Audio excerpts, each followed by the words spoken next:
And how is it going? Everyone, welcome to I Wanna Best the 100 Floors. And today I'm most likely gonna reach the halfway point. Theoretically, you can say that I am at the halfway point because it's the floor 50, but I guess in these cases there is not really a halfway point, considering that how to explain, like, obviously if you divide 100 by 2 it's 50 clearly, but the thing about that is that 50 is like from 1 to 50 there are 50 levels, and from 51 to 100 there are also 50 levels. So the halfway point is essentially floor 51, but more specifically the beginning of floor 51. So even though I'm in floor 50, the real halfway point will be if I'm able to reach 51, which I don't know. I mean, this floor doesn't look that hard, so I should be able to reach 51.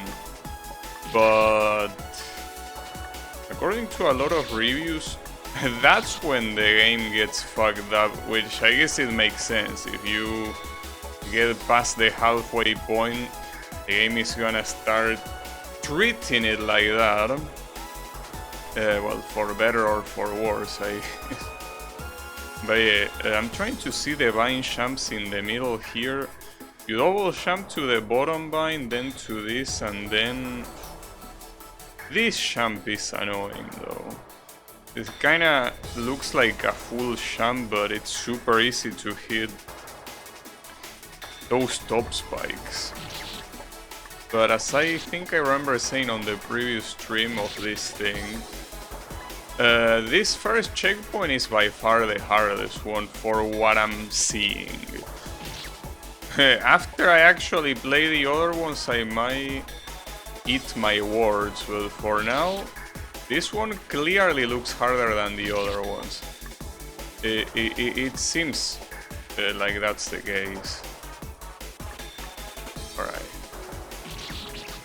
That double jump is a little bit finicky, but the vines are gonna be even worse.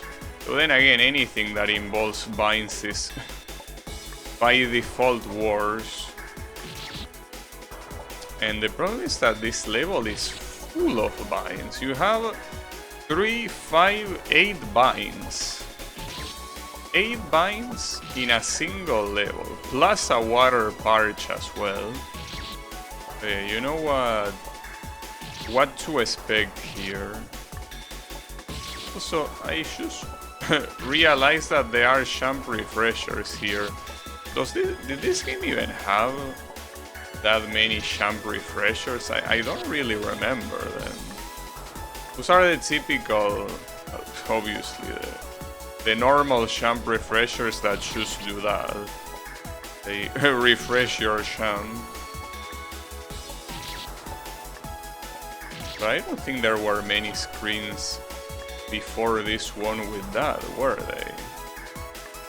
Oh no. Alright. Maybe that jump is gonna be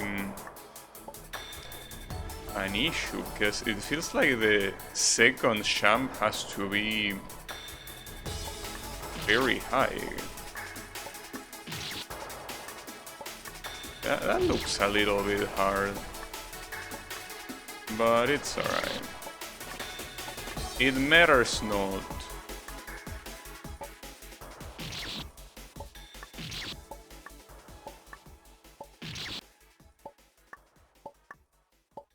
Would we mess that? We have another floor 42 situation.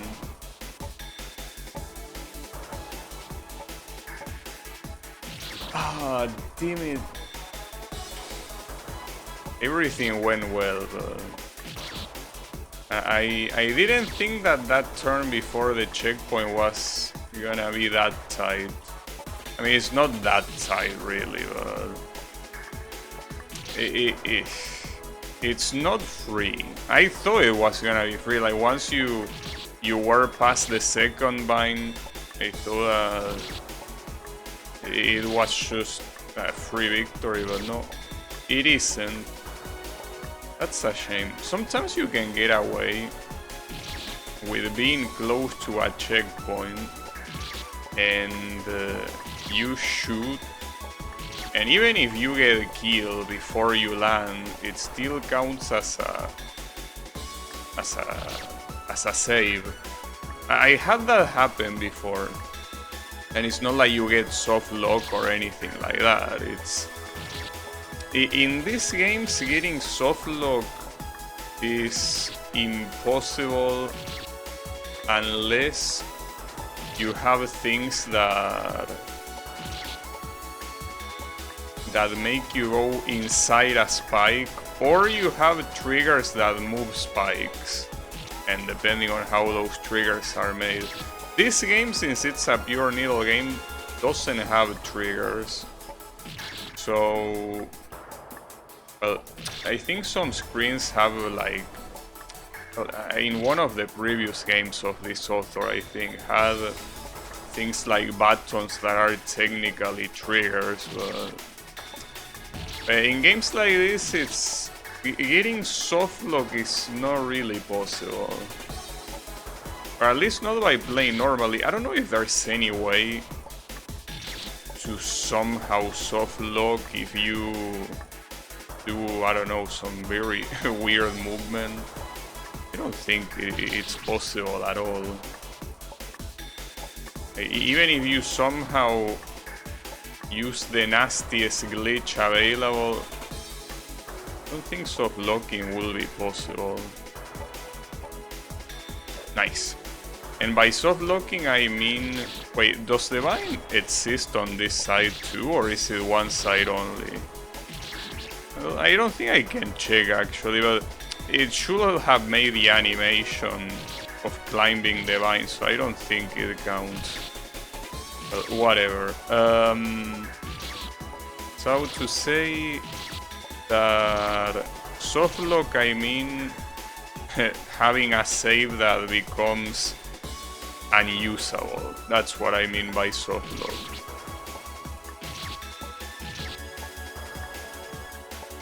I mean, it might be possible to, for example, glitch out of the map or get stuck inside of a block.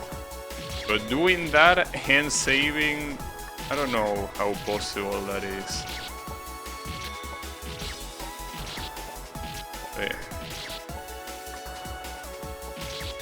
Well, in my fan game I have a gimmick that is about going through spikes. So with a gimmick like that, you have to be very careful that there is no save nearby that has a spike right next to it. If you do that, someone uses that gimmick to enter that spike and they hit the save, that save is permanently fucked. Well, unless you make the gimmick persistent, which I don't. Yeah, you gotta be careful when you go for more custom gimmicks and not this type of default stuff that usually doesn't have any issues. You gotta be careful the possible combinations that might happen and end up completely destroying a player save file.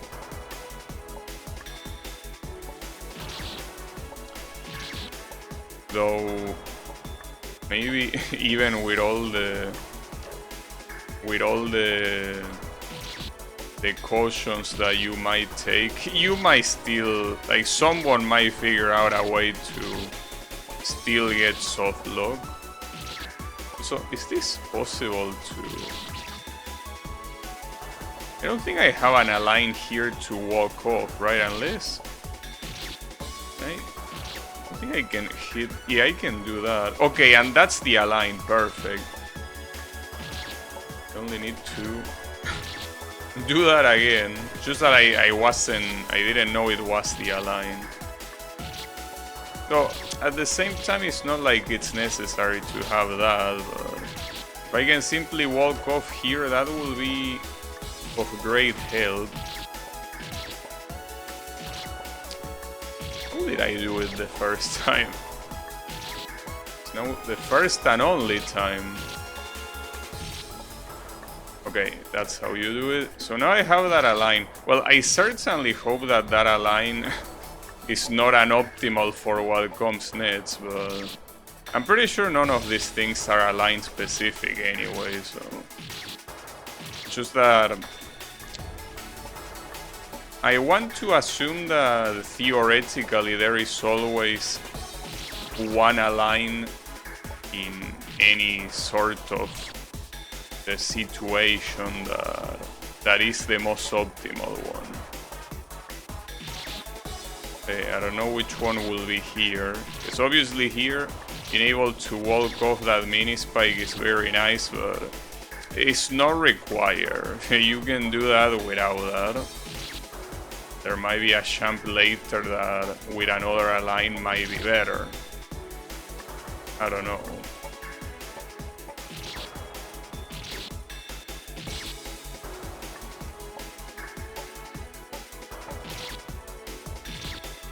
Also realize that these recent floors have a lot of mini spikes. Very big use of mini spikes and small champs, which I like. Well, depending on how you do them, but the way they are done here, I like it. And well, I also use a lot of mini spikes in my fan games, so I'm also kind of getting used to deal with them. They are a cool mechanic. Well, mechanic. I don't know if I should call it mechanic. They are kind of like a staple at this point. Wait, what's this? Bind into champ refresher, into champ into bind. Okay. I mean, the fact that it's such a short checkpoint makes me think that this is gonna be very fucked up. Okay, I shouldn't have stuck to the bind there. Like, on your way back there is no reason. Well, the reason will be falling slower. You can fall slower and probably champ with a lot more time. But it also, if you miss the vine, it's the same as nothing. And then the final champ, you have to be high enough on the vine to not hit the mini spike, but also not champ high enough to hit the top mini spikes, and then aim at the exit. Well, at least this is a single champ, so.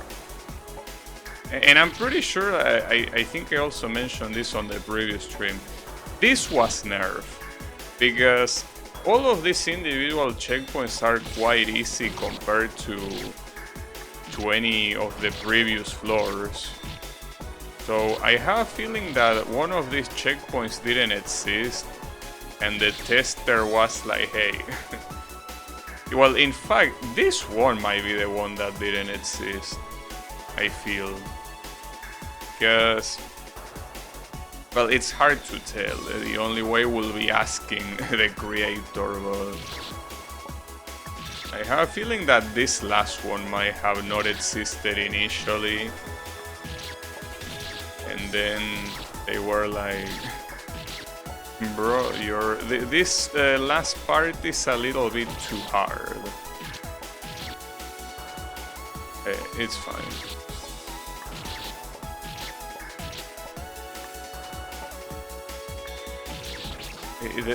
The last bind will make it messed up. I mean, the initial setup is not easy, but okay, that's what you need to do, but with a way shorter bind champ. Well, and if I'm able to get this checkpoint, I officially got past the halfway point. It's a shame though, because the halfway point is a little bit misleading. You might be thinking that the halfway point means that I'm gonna take the same time to beat the rest of the game as what it took me to get here, but that's not gonna happen. Because the second half is obviously gonna be harder. And even if it's not significantly harder than these last levels, it's gonna be significantly harder than the first levels. So that already makes it not a real half point when it comes to the amount of time spent. There will be a lot more time spent, assuming I actually go for the clear. I mean, obviously I want to beat the game, but I can only imagine how long it will take.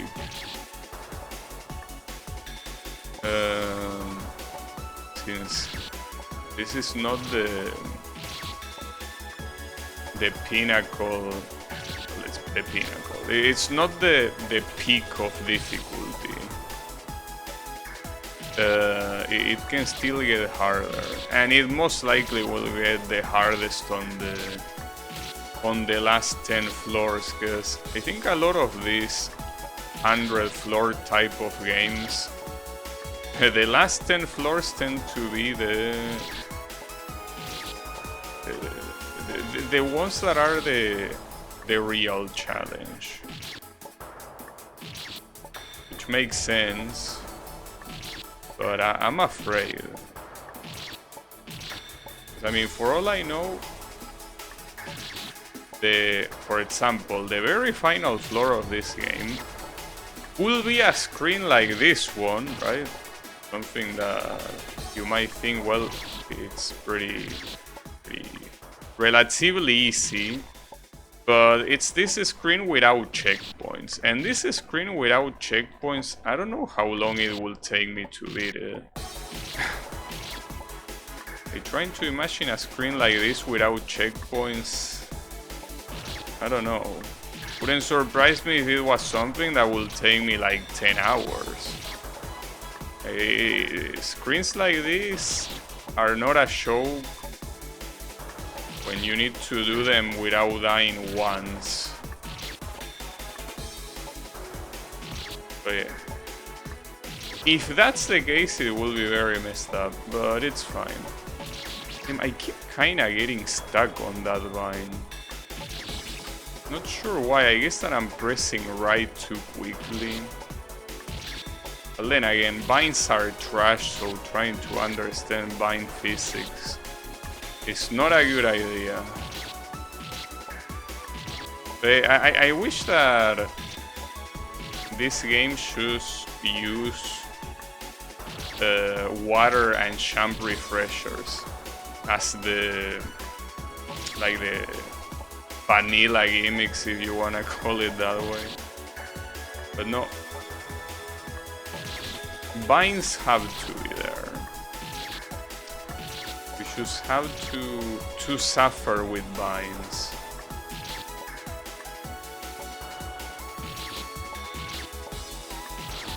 It is what it is. Problem is that last vine champ requires letting go the champ button very quickly. So it's hard to the timing to stick on the vine, hit left and let go the champ button, like you have to do all that sequence in an extremely small amount of time, which makes it so like you probably are gonna release the champ button before you press left, and that makes you not champ. That just makes you fall off the vine, which is what's essentially happening most of the times. That last champ is evil. This one setup champ is not a big deal at all. That last champ, dude.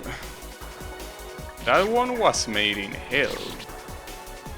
So I really wonder if I cannot champ on the bottom of the vine at all. Is it really not possible? Probably not. If I jump at the bottom, I feel like I will hit the left spike no matter what.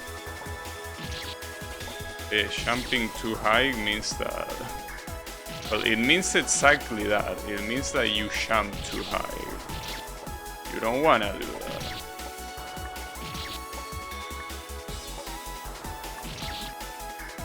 It's even hard to aim at the vine, really. Very messed up, because that one mini spike there, it's something like that, but I just don't see how to do the last vine jump in a way that it doesn't go super high.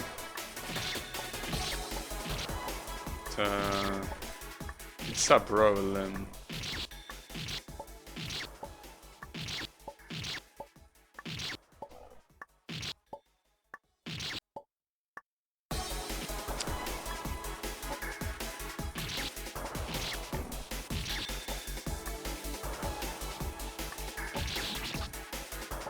Yeah, this one is gonna take some time, but it's okay. At least it's a build-up.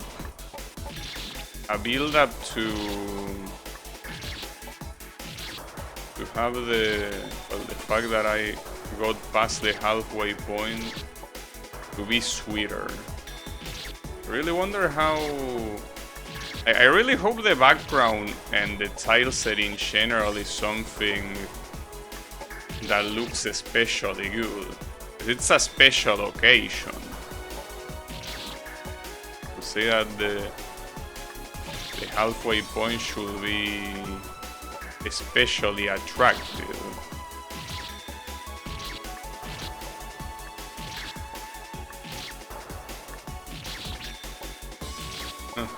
And what will be very funny is not being able to go there today. That will be funny, being so close and yet so far. Will be tragic. Unfortunately, I cannot find that sweet spot that I need here. It's not appearing. What is pretty clear is that the double jump of the jump refresher has to be used in that little space between the bottom mini spike and the left leaning spike, essentially.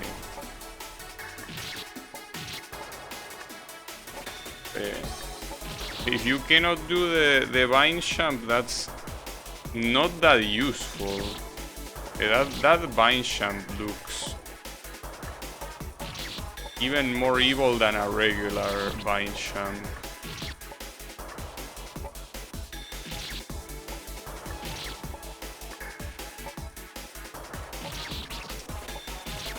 It will take some time.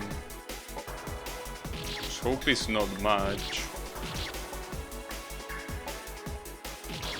Well, actually, maybe this checkpoint save was always here.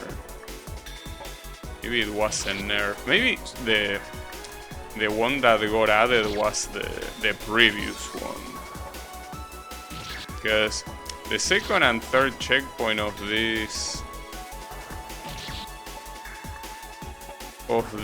room are super easy. But this one not so much.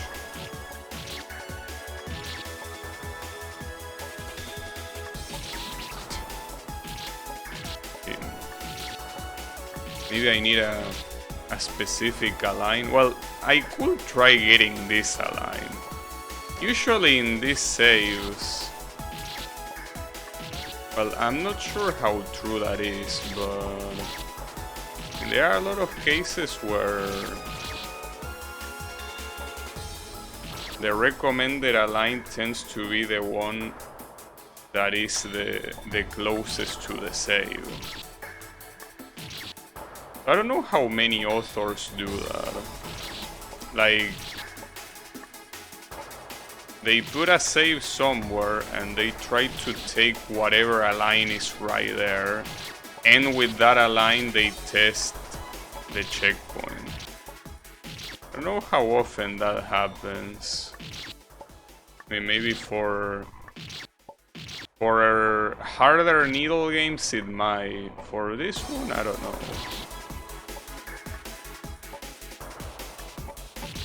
I don't think that... Well, hold up. I think I might be stupid, actually. Why will you care about the initial align in this checkpoint when it will be overridden by the bind anyways? I mean, it will only affect the initial jump. I mean, these two jumps here, it wouldn't affect what comes afterwards. My bad. Was a little bit dumb of me.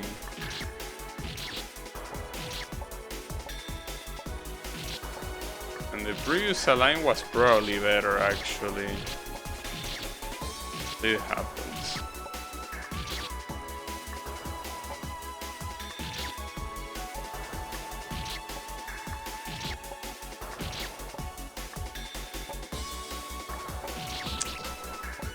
I don't really know, though. Like, what you want me to do there, mister? Like, it seems like that one was closer, but it still feels that no matter what, my head will end up up there.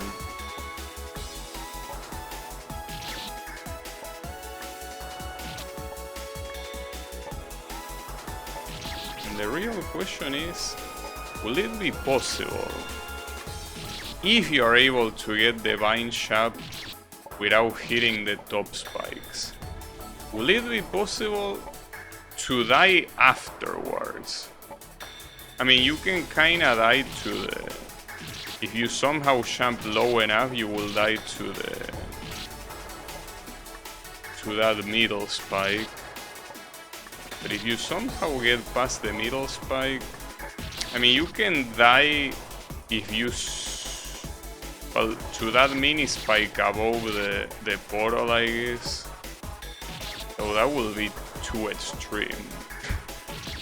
I mean, if that happens, that will be a salt fest. And understandably so.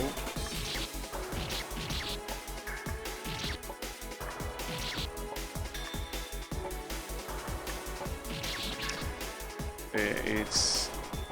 That vine jump is not happening. But it's fine. It will happen eventually. That's what I wanna believe. So here it's about to rain. Unlike the game where the clouds seem to be below us, here it seems that the clouds are above me. It will rain.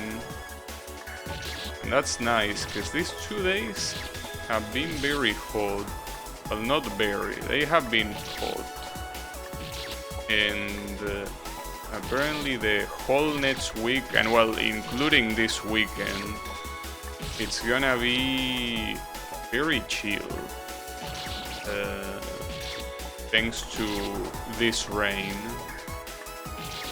Unfortunately, these chill days are not gonna be lasting forever, considering that December is just a couple, well, not a couple, it's some days away. That's when the heat usually starts. And that's where everything goes to shit.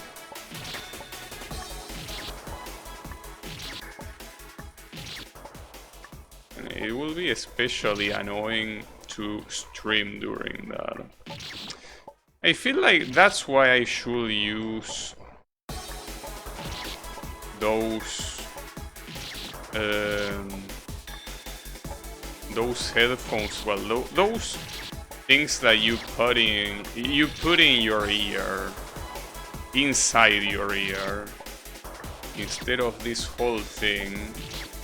Because in hot days, this thing is torture.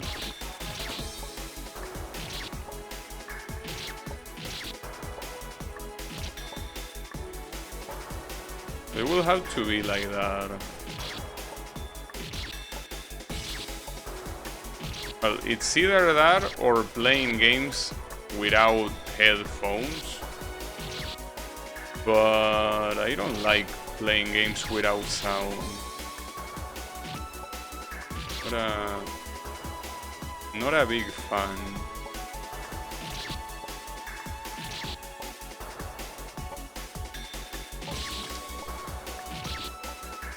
At all. Also not a fan of using speakers. Using speakers, I think that, well, aside from not wanting to make other people hear what I hear, I don't think I will have any filter good enough to filter out the noise. Filter out. Well, I mean, I'm already filtering out noise. Sometimes when there is an engine on the street that is very loud, you can still hear it. So, yeah. If you can hear that, pretty sure that you will hear the speakers too. It's been so long since I used the speakers. I think last time I used the speakers, I was probably in middle school. I don't know. It was a very long time ago. I just prefer using headphones. Just that these ones, when it's hot, they are not preferable. Maybe I just need to move to an Antarctic territory. That way I don't have to worry about headphones being hot, about my computer getting hot. It reminds me how my new computer is gonna deal with heat.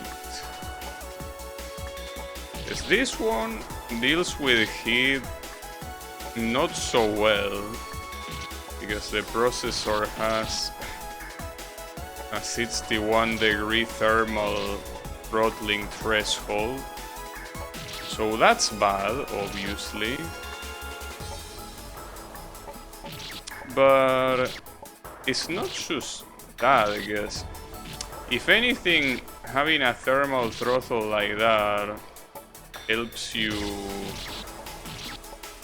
preserve the hardware, but I think there are some cases where there is hardware that just shuts itself down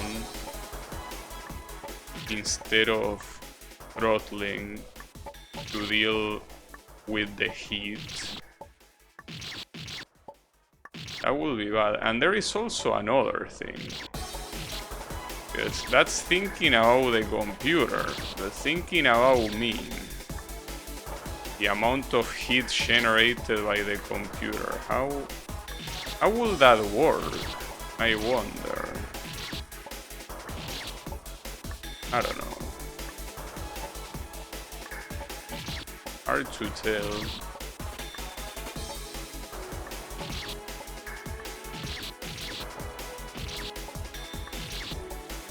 It's also hard to tell how I'm supposed to do this last bind champ. It's one of those things that tempts me to see a run, to see what they do, because it reminds me of one champ in Uhuhu Spike 3 that I actually had to look up. I didn't know what to do, and this one seems like that. It feels like there is no proper middle ground here. Oh, that was interesting. That was almost a full champ, and I didn't hit them. Huh. So it's possible to not hit that mini spike on the left, even jumping from the bottom of the vine. Maybe that's the answer. Instead of trying to jump from the top, I can probably try doing that. Then that will probably make my thumb hurt a little bit. That's an extremely messed up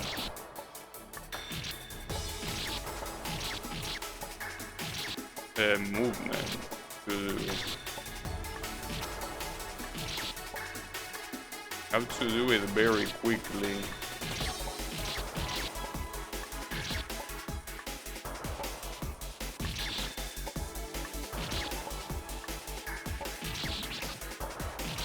Kinda like you need to just tap left, but man, that's hard to do.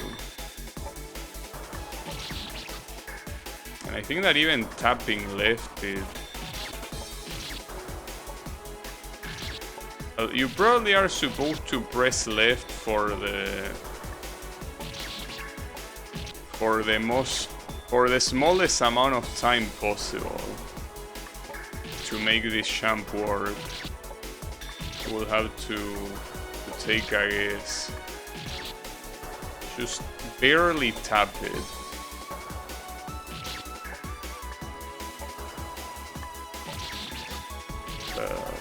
It looks too hard. When it's so close like that, it's hard to tell how fast you are going. So right there it feels like you're over jumping by a lot, because it's like you get launched to the spike at a very high speed, but that's not really the case. It's simply that it's way too close, so you don't have too much room to travel around anyways.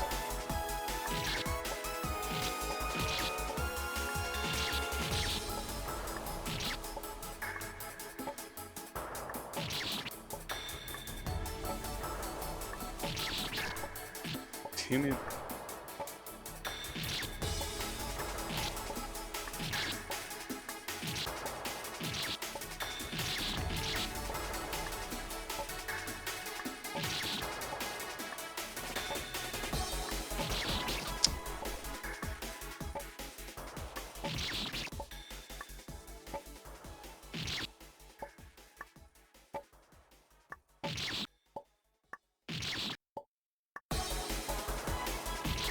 Then now I'm afraid that this is really gonna be the next floor 42 checkpoint. I hope not. It will be too sad that a single vine champ will filter me this hard. But it can happen.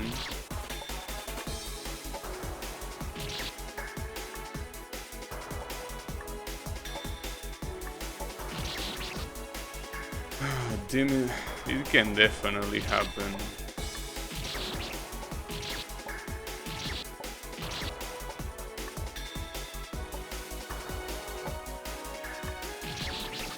It would also be nice if you could simply skip that vine champ. I don't know if it's possible. No, I don't think it's possible. It will be so nice. Like, you just use that champ refresher to completely go over that spike. It will be glorious.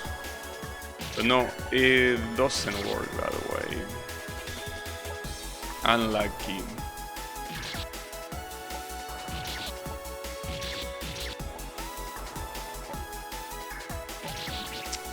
I cannot do it. It's also a checkpoint that is making me increase my temperature. Not precisely because it's making me salty, but because it's making me, you know, try to, well, I don't know, over focus. I'm overheating. Nah, it's fine. It's still quite annoying.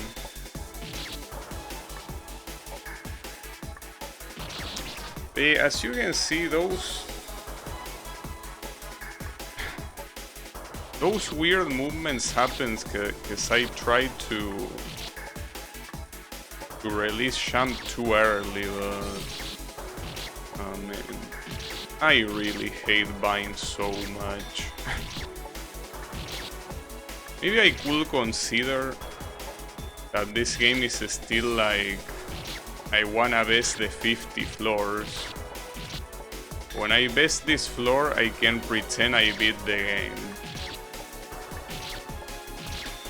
Might as well. Just following what the previous game did. You know? Would be nice. Yeah, I don't think I can do that.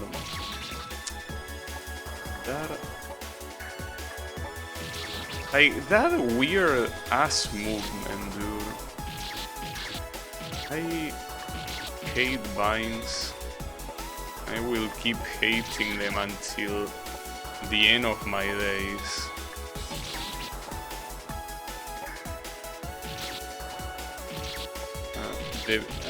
Such a disgusting mechanic. It's fine. Just that up until now, I think most of the Vine champs didn't really focus on being precise themselves. Or at least not super precise. But this one is very precise.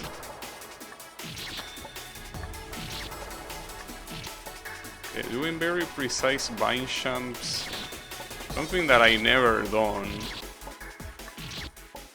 But here, in order to progress, I need to.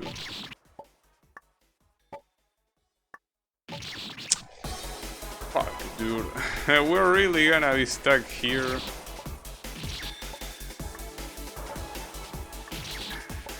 At least it was a more interesting checkpoint. It's a short one. I guess that's a good thing, but yeah.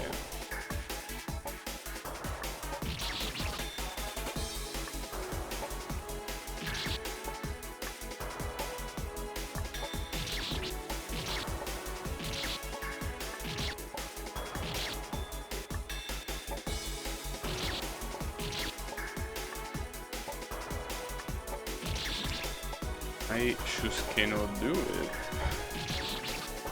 It's the order of inputs what I'm doing wrong in those cases, but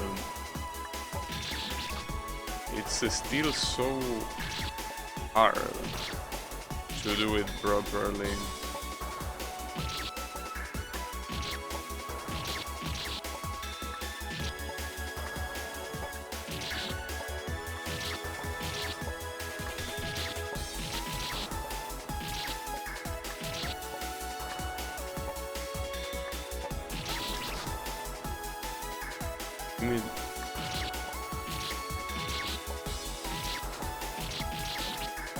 What I certainly know is that, I mean, it's a little bit extreme, but if I cannot beat this checkpoint today, I think that This game is gonna hit the shelf yet again. So, I mean, I expect that it will hit the shelf around the level 57 or something, which I think is when the reviews start complaining that they get very hard, but no, seems that won't even make it there. Well, it's too early to tell, but it's certainly looking that way right now. Unbelievable.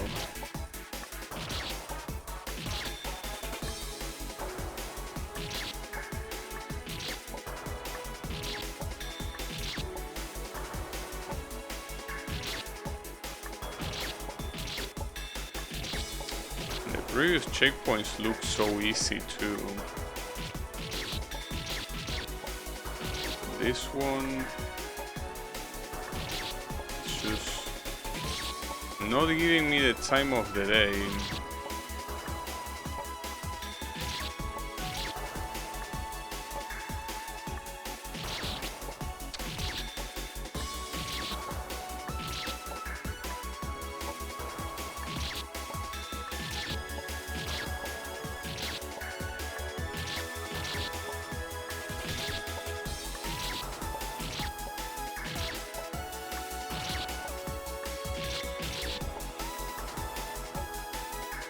I wonder what causes that. Even though I'm doing it a lot of times, the fact that I still cannot really consistently do the first two jumps. It's okay.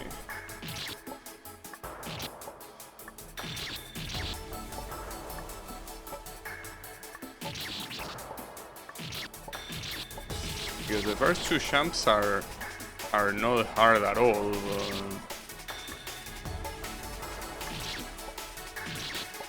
They kinda... I cannot do it 100% of the times.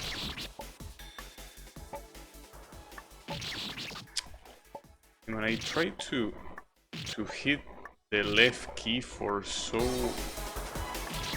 little, well, the left button technically, using a gamepad. You don't call them keys, it's not a keyboard. Okay, I don't seem to be able to do it.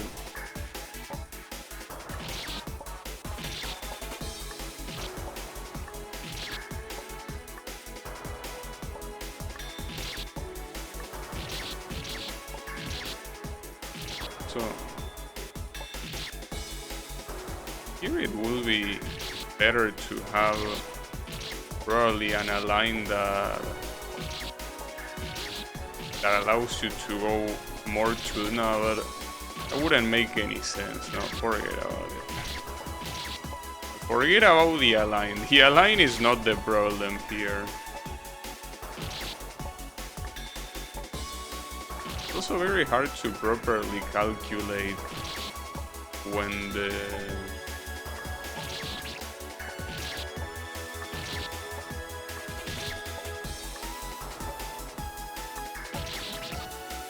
to double jump. You know, I have a feeling that you do have to do it high enough, because I'm consistently hitting that mini spike no matter what, so I'm feeling that it just has to happen.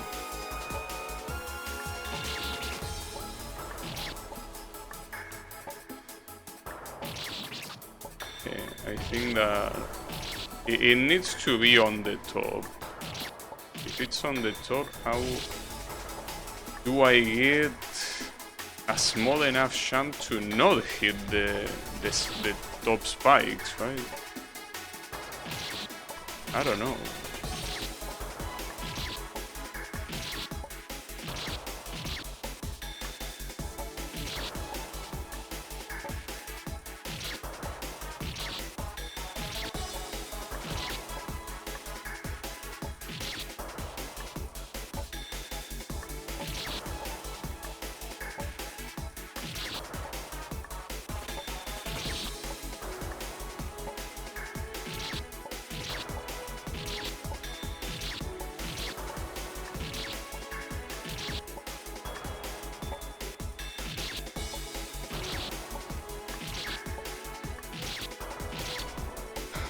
Dude.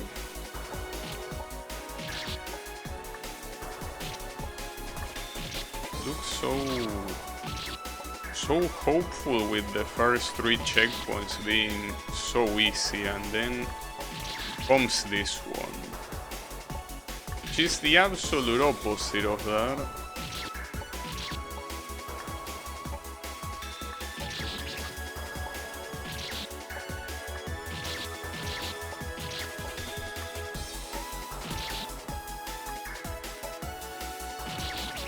Oh, I also cannot really hold on to the wall. If I do that, I will hit the vine and it will slow down. It will make me hit the spike later. Okay, that doesn't work.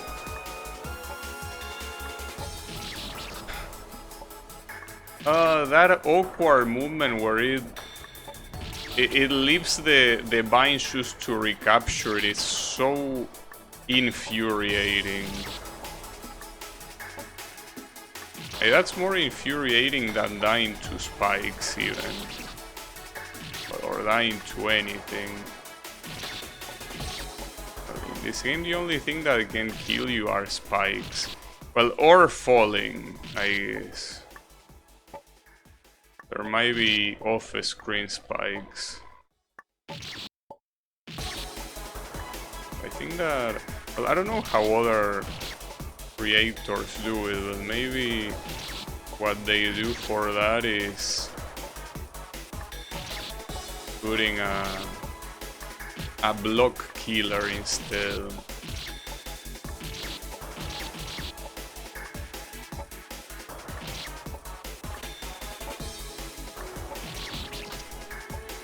Like I have the perfect setup, but it doesn't matter because of the last vine jump. Last vine jump is terrible.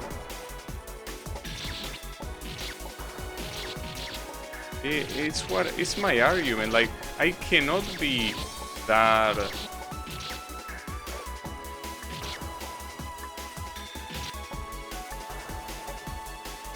high on the last vine. It's just not gonna work.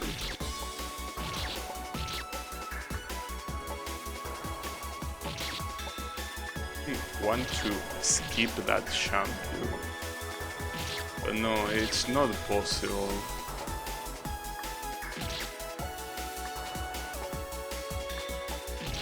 Unfortunately, cannot happen.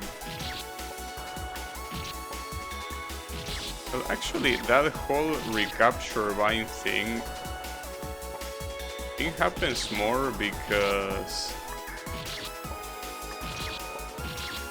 I'm pressing right too fast. Actually, I don't know. I'm not even sure anymore what's the deal.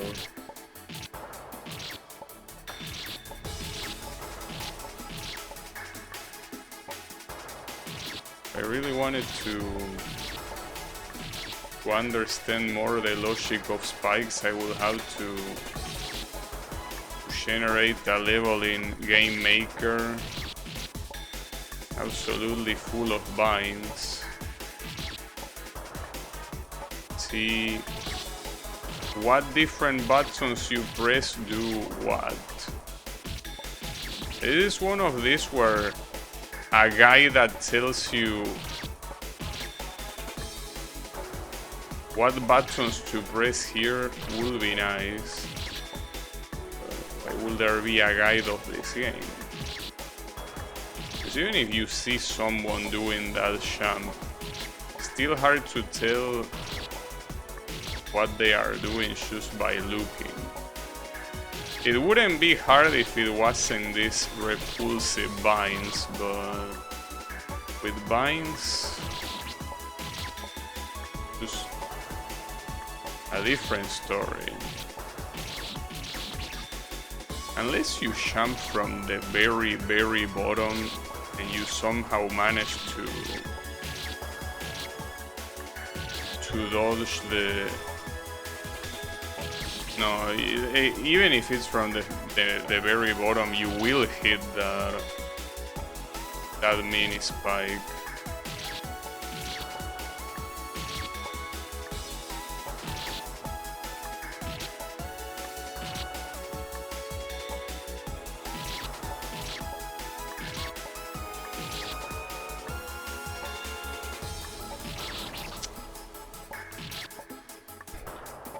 Man, it's certainly looking impossible. The Shamdar is looking impossible.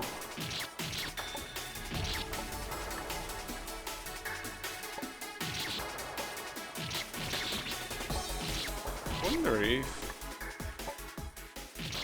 maybe instead of holding the button, it's better to...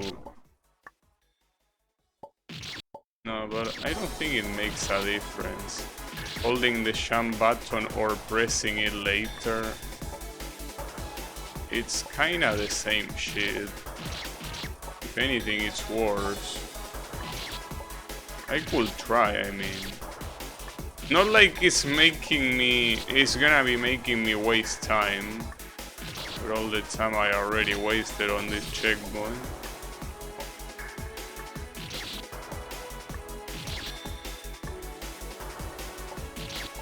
You know, that's not the solution, because pressing sham... I mean, what the vine checks is for when you stop pressing sham, not for when you press sham.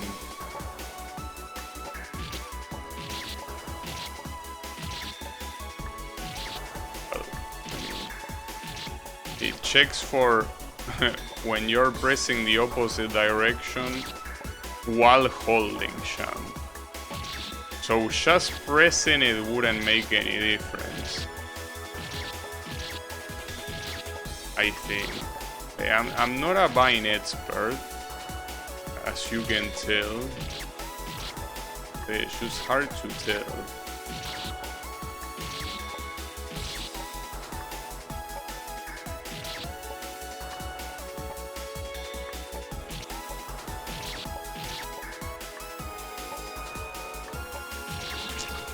But no, I just don't see how this is possible. I don't know. Like, I tried every combination possible and they just don't work. Unless there is a secret way these things work. I don't know what I'm doing wrong.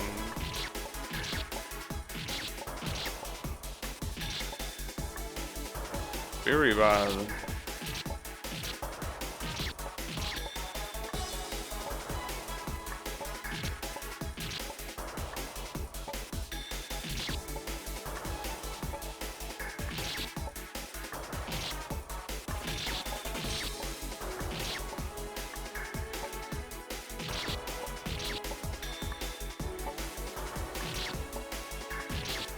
Yeah, I think the issue here is that it's not even one of those things that it's hard but I know what to do. It's hard and I don't know what to do. That one was super close. Not enough. It's just one of those that I haven't even figured out, and I can already imagine that I'm gonna beat this and still don't know how I beat it.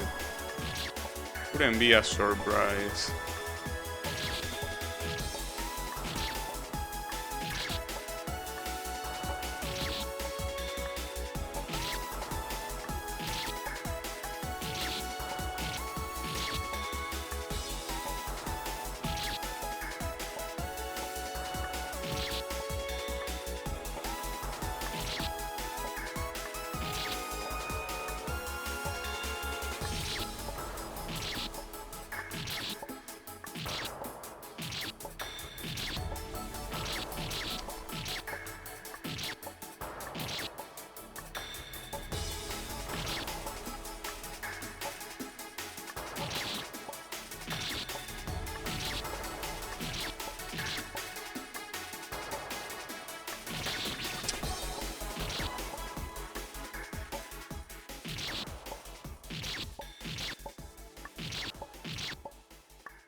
Those times that it shows that instant recapture of the vine, those are the champs that I feel shouldn't exist. Like, those should be the short champs I'm looking for, but instead of that, it just does that stupid ass recapture, and I don't even know why.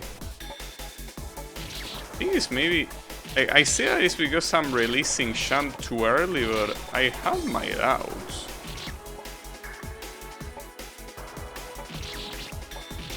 But if it's not that, I don't know what the reason will be.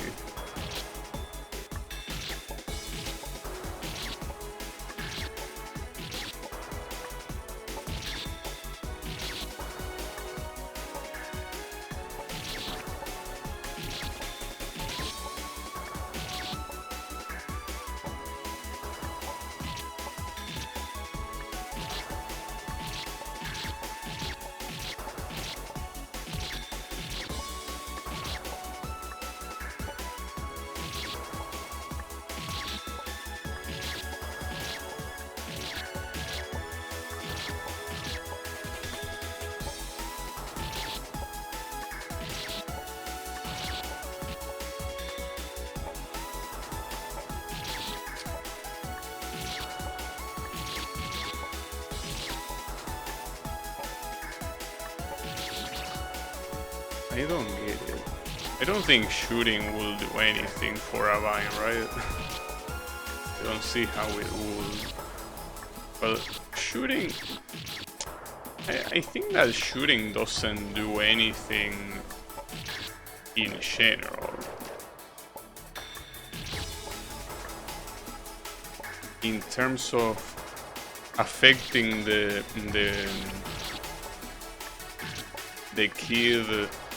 kid bots in any way, because the animations of the kid are still the same. They don't change because of the bullet. The bullet simply spawns next to him, doesn't change his animation. In fact, I'm pretty sure when you are... even if you shoot at different speeds or something, your idle animation is still the same. Not like your animation resets or something, so no. Shooting wouldn't do anything. No, like there is no hidden thing. Is this champ somehow... Well, if I knew how it's done, I will be doing it. No, I cannot do it. I mean, at least that last checkpoint at floor 42 was long, and that's pretty much why it was a hard checkpoint, but I knew what to do.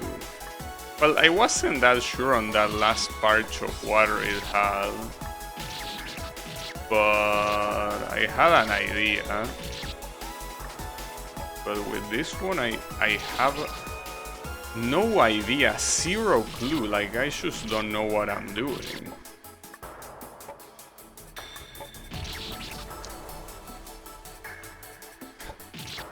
Every time I see that Vine recapture, I feel like I die inside.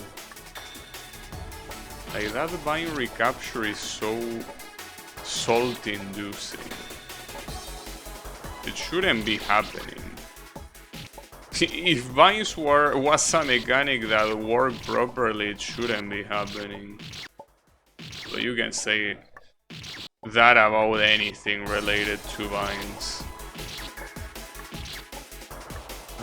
God damn it, Vines.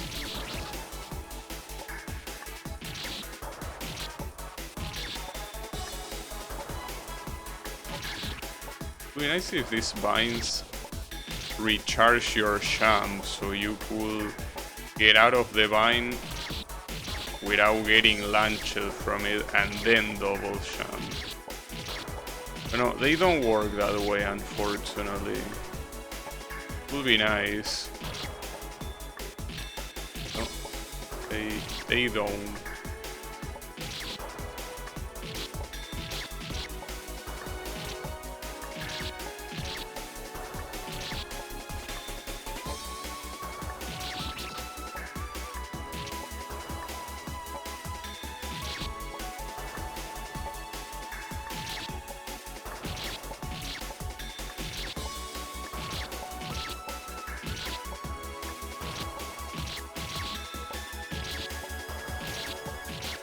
I'm feeling that this is an obstacle I cannot climb.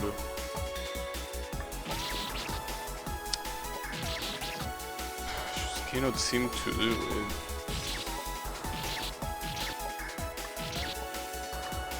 I don't really feel like doing this for the rest of the stream, so thinking of alternatives.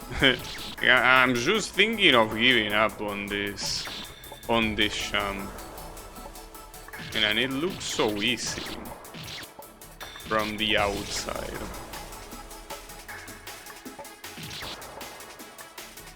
It's just not working.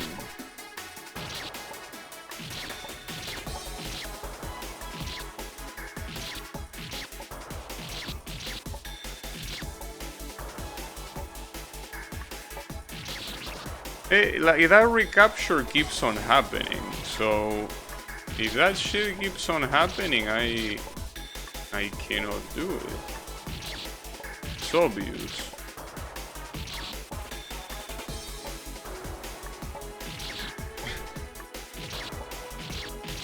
I feel like every single one of those recaptures is an attempt that will have worked if binds weren't shit. I guess not. Fuck, dude. Guess we really cannot have nice things after all, huh?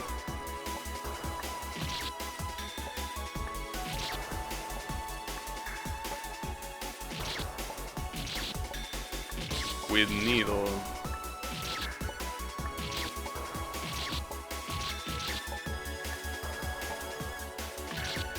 I wonder if it will be easier to do on keyboard. But that doesn't matter too much. Even if it was easier to do with keyboard,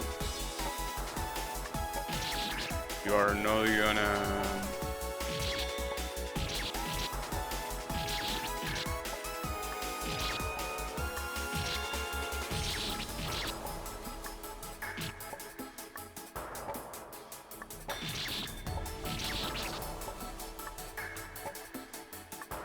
You're not gonna do much if you are not used to it.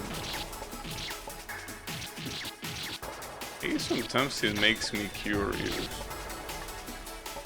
Like buying a good keyboard and playing games like this on keyboard, how much that will change?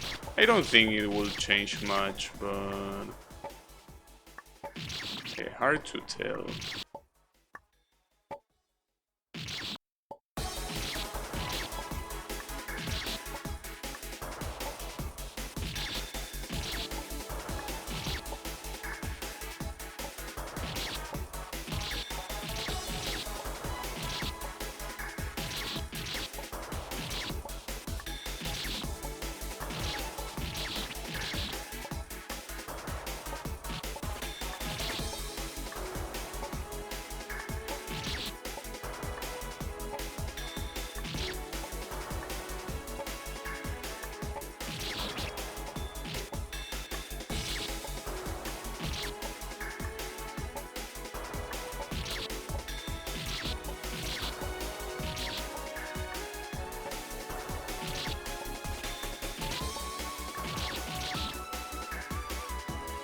No, dude, I just don't think there's any way to do this with my current knowledge. Well, obviously there is a skill issue, but well, knowledge issue is part of skill issue, but I need to know how to do that champ, and I don't know. I simply don't know.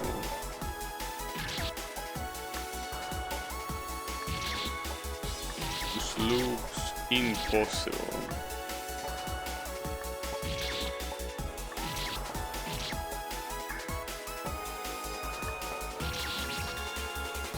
Alright. I'm thinking that I'm most likely gonna switch games. Because doing this for the next 2 hours sounds like a horrible idea. Sounds like a very bad idea.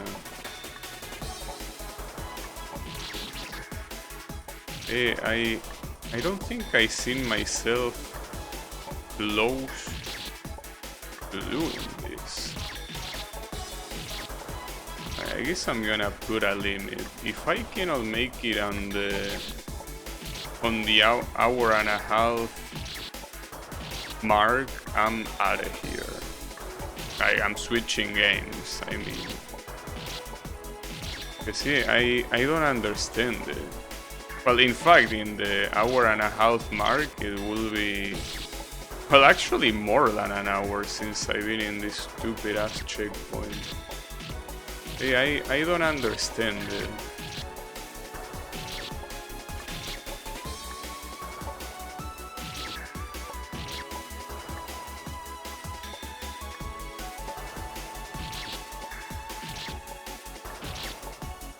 One of those things that I don't understand.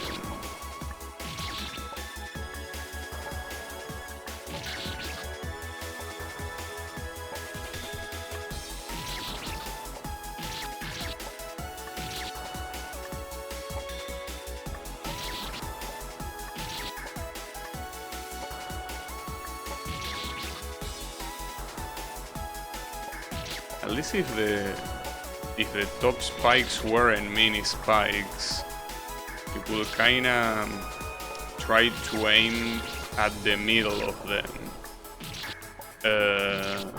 But being mini spikes, you don't really have almost any room to do that.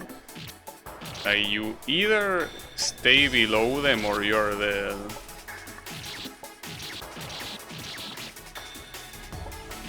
Like, for example, if they were like this one in this checkpoint, you can stay between these two spikes, well, and you're supposed to, you stay in between these two and double jump. Here, if these were normal spikes, you could be in between on your way up, stay there, and then on your way down start moving right. But with mini spikes, I don't think... I mean, it's probably possible, but no, I don't think it's possible. I mean, I will have to see the kills hitbox, but I'm pretty sure as soon as you get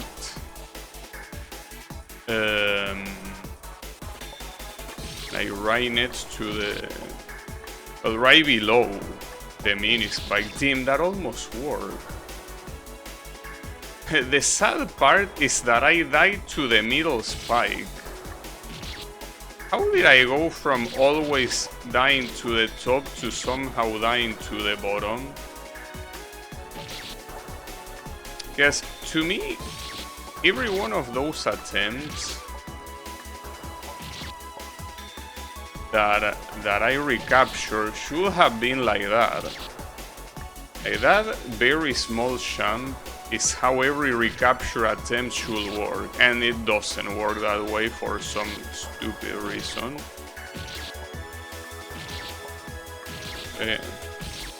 Pretty not nice, man. Those sort of things give me hope that I can do this, but that's false hope. That's not real hope. That just lets me know that you know, I can be close of doing it, but it seems pure luck to me. Since I don't know exactly what's going on, that seems like luck. This is RNG, pretty much. That's not very nice. I don't like RNG like this. No, it's not RNG, it's simply not knowing how it works. But I think that when you don't know how something works, something that is deterministic, you don't know how it works, might as well be random, since you don't really follow any logic. Or just doing random inputs hoping it works.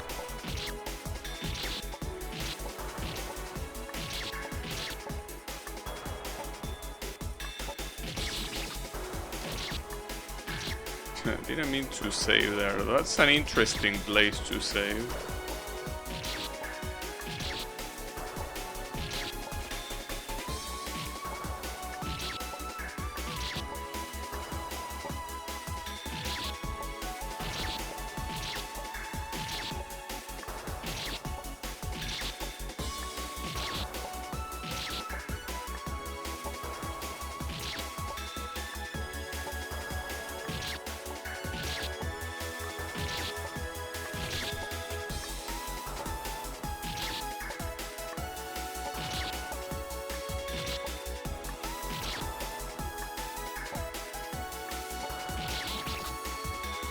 Dude. I think I have no more words to add. I can keep complaining about it. I think I already complain about it from every angle. It'd be nice if I was able to attempt the jump from every angle. There are still some angles I'm not getting. Otherwise I would have gotten it. It's fine. Need to wait 12 more minutes and I'm switching games.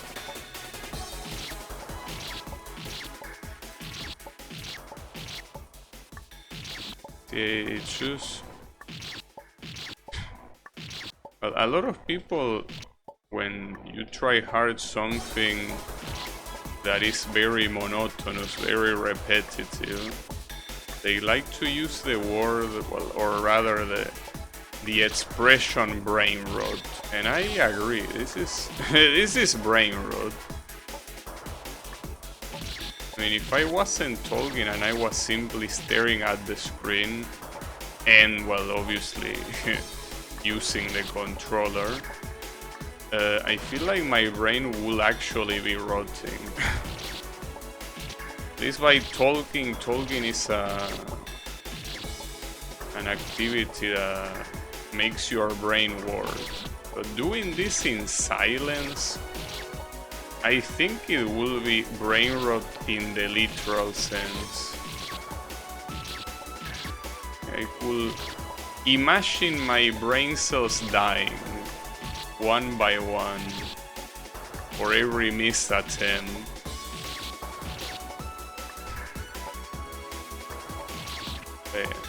It happens. I guess it will be a useful thing if I really care about beating this, is to recreate this.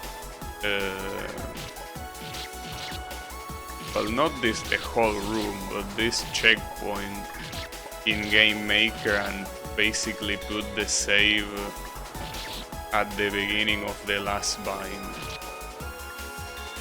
See what? Well, maybe not even on the last bind, but in the jump before it. So maybe doing it in the last bind will do something weird gameplay wise. Maybe, I don't know. Hard to tell.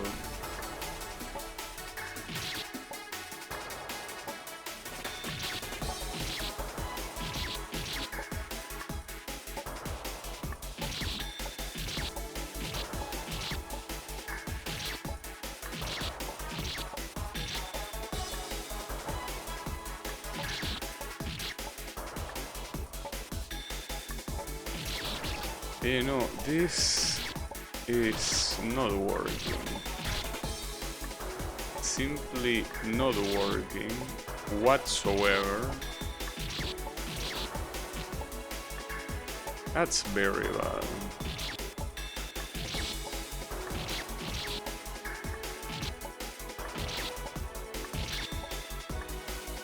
It's okay.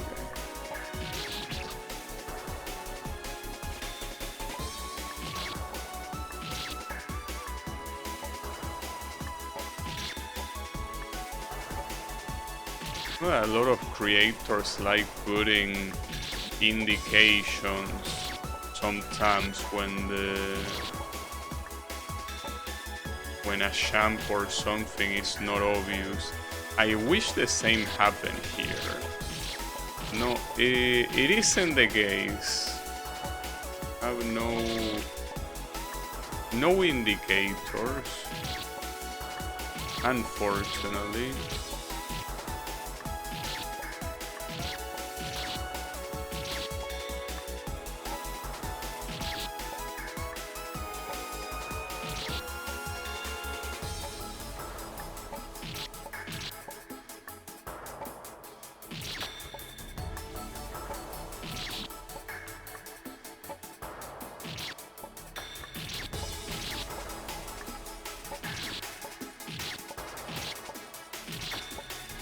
There are a lot of creators that put arrows or something in the background to be like, hey, we're supposed to go here.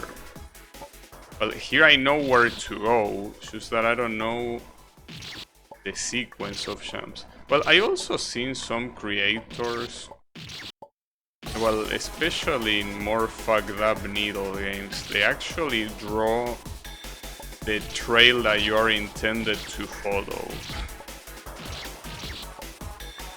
So I also don't think that will be the problem. I know the trail, what I need to know is the inputs. That's what I need to know, exactly what sequence of inputs I need for that last Vine champ. It would be nice to put a billboard. I guess they are called signs in I Wanna Be the Guy, but yeah. I mean a sign that told you the sequence of inputs you are intended to do.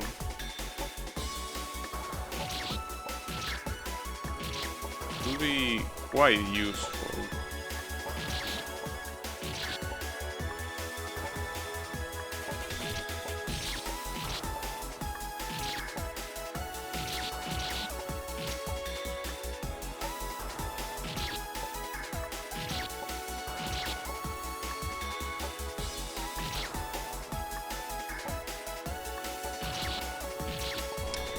I feel like it's a better idea that most of my attempts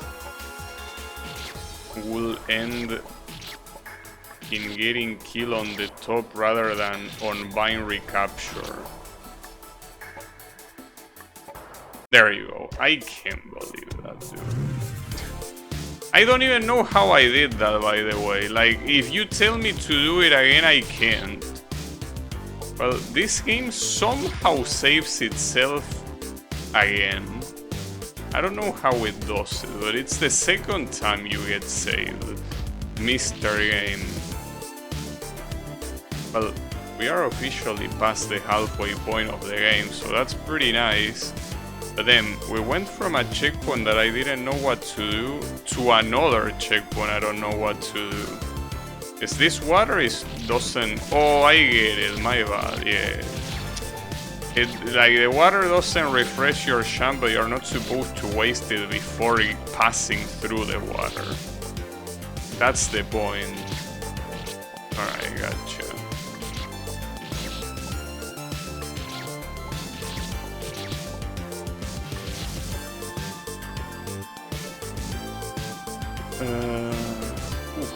Okay, these are interesting champs.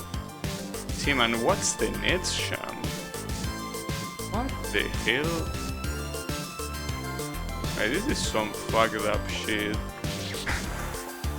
These are not easy champs at all. Is this where the reviews start complaining about the difficulty? I wish I could remember the range where they start saying that shit gets fucked. Because I know I hadn't reached it by the time I was in floor 42, but I'm no longer in floor 42. So it's most likely somewhere around here. That they say that, I don't know if it's a difficulty spike or that these rooms are harder than the following ones. It is well, I guess that's also a difficulty spike, but I guess there are two types of difficulty spikes. The ones that well, go up, but it remains up until the end of the game. It remains up there. Or difficulty spikes where it's a one-time only thing. So what ends up happening is you like the difficulty rises, but then it goes down again. And that one is even worse because that just basically means that the game is unbalanced. So any difficulty spike, I guess you can call it unbalanced, but it's even worse when it goes up and then goes back down. If it goes up and doesn't go back down, it just means that there wasn't a very good transition to that difficulty, but at least it makes sense that what comes afterwards is harder. But in this case,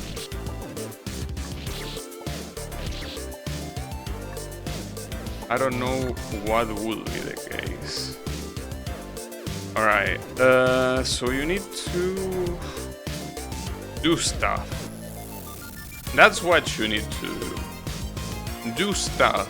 So wouldn't you just skip the first platform here? I'm not gonna do it, but it feels like it will be possible. Like you should go straight to the second platform. It is possible, right?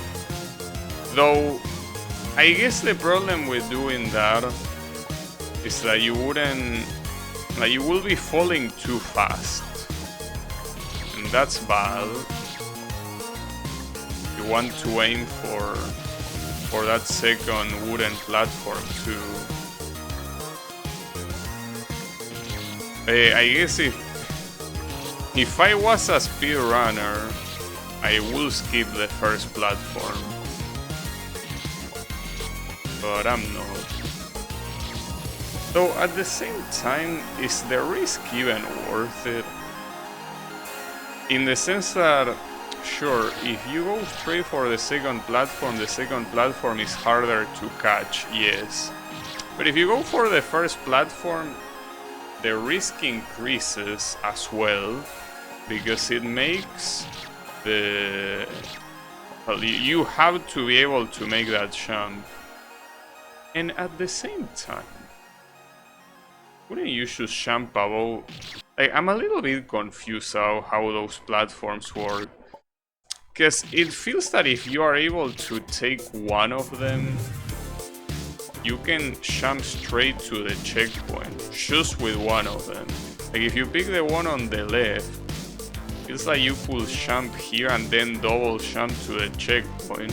And well, with the one on the right is even more obvious because eventually you are supposed to do that one last.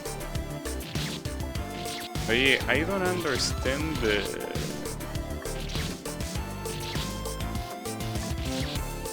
I don't understand if it's possible.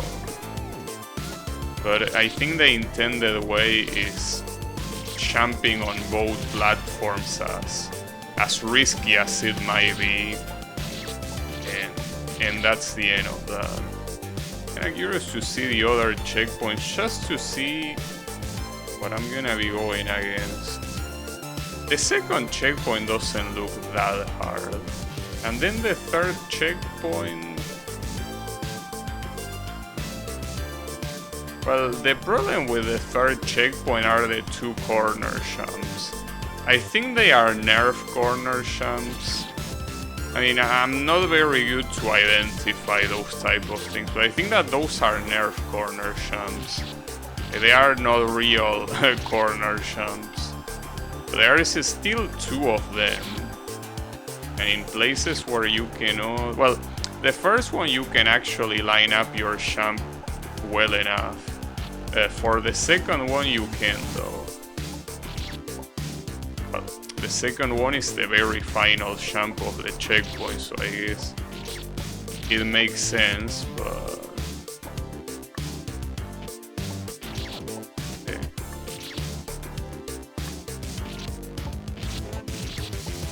I guess this is where... These are the places where the progress is gonna come down to a halt. Wouldn't be a surprise. I just can't believe how the game saved itself. Because if I reach the 1 hour and a half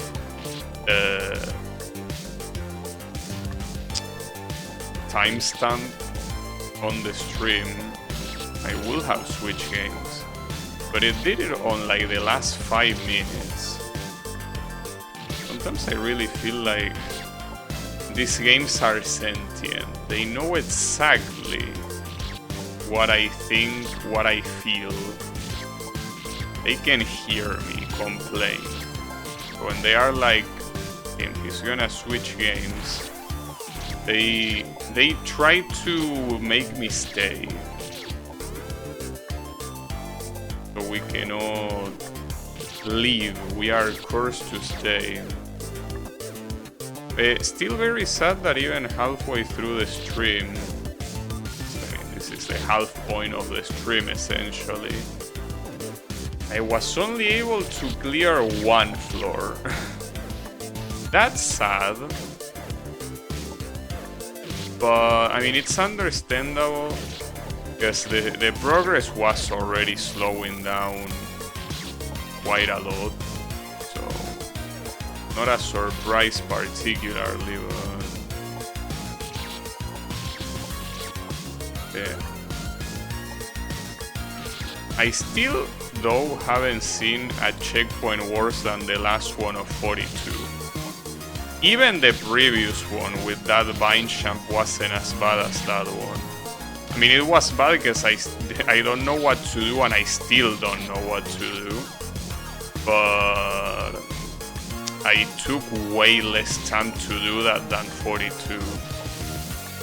So let's see if one of these checkpoints... Well, it's something that we wouldn't be able to know today though, because that 42 checkpoint took several streams to be beaten. So even if one of these checkpoints looks very hard, unless it takes me several streams to do, it doesn't matter.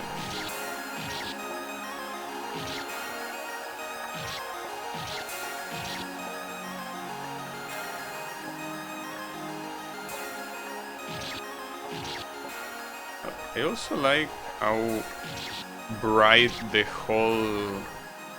whole new area looks. It looks very colorful, it's nice looking regardless.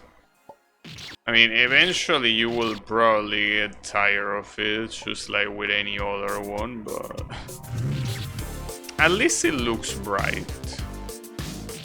I guess you can also say the one where the 42 checkpoint was also bright, but this one it seems more natural. I mean, especially since it's supposed to represent grass and mountains.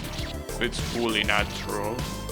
I wonder if these are the tile set for these platforms is from Sonic. If I had to take a guess, I will say that it's from the Game Boy Advance Sonic games. If I had to give a wild guess. Because there are some tile sets you could think that they were made by the author himself, since making a 32 by 32 square of pixels is not something that is very hard to do, but this grass, for example, was made by a pixel artist. Whether it's a modern pixel artist or someone that actually worked on the Game Boy Advance, is a different story, but I don't think this was made by the creator. Unless the creator is also a pixel artist, which will be the case. Also, I have a feeling I died here after jumping from here, so this jump has to be possible. Though I feel like this spike will stop me, actually. I don't know. I kinda wanna try, cause honestly, going through this gap and then jumping here seems like an even bigger pain in the ass. I mean, it's probably safer, but like at this point I just cannot tell. Like this type of things, I wouldn't say they are above my skill level, because I can definitely beat them, but they are above my my understanding from just seeing them. So it seems that you cannot make it. I don't know if I would have made a better jump. I would have made it. I think not. Well, and also I tried shooting, and as expected, there is a bullet shield around the checkpoint. I mean, there is a bullet shield around every checkpoint, but, well, not every. This one probably doesn't have one, since it's completely surrounded. But yeah, you get the point. Any checkpoint that is exposed, it's most likely bullet shielded. Most likely.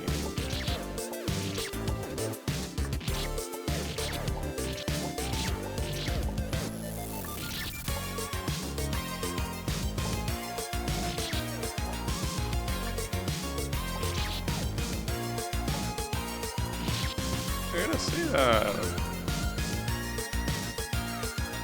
some spikes here. Well, actually, I think it's the way he decided to make the mini spikes. The mini spikes look like they are lighter than the big ones. Cook. They look lighter, but I think that that's simply because of the fact that their borders are not very well defined. What happened here is probably that he simply grabbed the big spike and just scale it down. So when you scale down a big spike, unless you manually draw the edges, they are usually gonna look like that.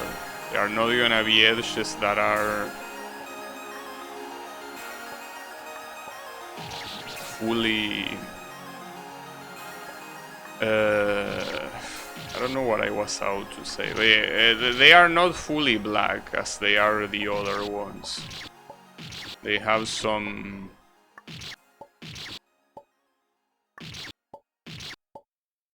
lighter spots. I always make sure that all of my spikes have the same border, in the sense that the border of the spike always has a uniform color, and that uniform color always forms a uniform shape. So otherwise it's...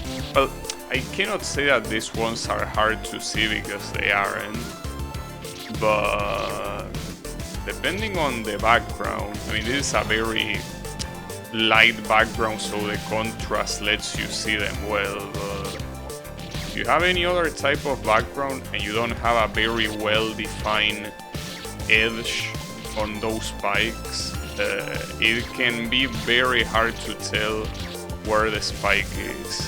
Well, in fact, if those mini spikes are at the bottom of the screen, well, they are at the bottom there, but those are irrelevant, the ones on the bottom right. But if in one of the next floors there is mini spike like that, it might be hard to see. Or not. I don't know. We'll have to... I will first have to get out of this floor, you know? Which is not happening. Well, in fact, I'm not even getting past the first checkpoint. But see, the good thing is that here, differently from the previous checkpoint, I know what to do. Simply that it's hard to do so. I still have one doubt though, because jumping here, this requires essentially a full jump, but if I full jump from here, wouldn't I hit my head with this spike? If I hit my... well, obviously I'm gonna die if I hit my head, but if it's not a full jump, I don't think I can reach the save without a first full jump. Hard to tell. So I guess I don't know exactly how to do it. Okay, you can do it, yeah. I mean, I guess it's obvious that that was the solution, but... well, that's nice. This other checkpoint doesn't look that hard. I guess that jump refresher jump is probably the hardest thing the checkpoint has, but... or not. We will see. It's a short checkpoint and the jumps in it are not that challenging. The last one with that mini spike after the water, the last jump I mean, it will be a problem. But you have a lot of room to jump. Like, that's the thing. If that water part was lower, I can see it being harder, but being that high, I think it's gonna be fine.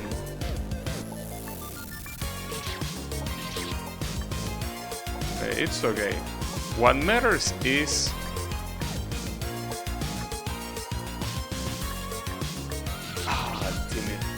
you have to jump higher. You need to position yourself higher in the water part, and from there jump to the left and then zigzag to, well, not zigzag, just switch to the right. But no, I was about to say, what matters is this very beautiful word that is progress. That's what matters. Progress is what we are having right now. That's the most important thing. Regardless of how hard or easy these checkpoints are, what matters is that I'm progressing and I'm not stuck. That's the worst part about games like this. Well, not just needle games, but fun games in general. Getting stuck in a checkpoint really sucks. Whether the checkpoint is a platforming checkpoint or a boss, just the fact of getting stuck sucks. But if that wasn't the case, this wouldn't be I Wanna Be the Guy fun games, you know? Just be a generic commercial game that everyone can be.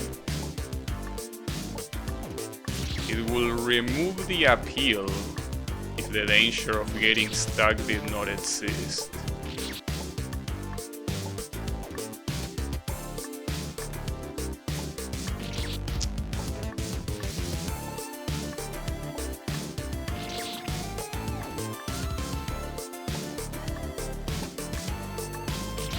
Actually, going back to what I was saying of this tile set, this particular tile with the grass in it.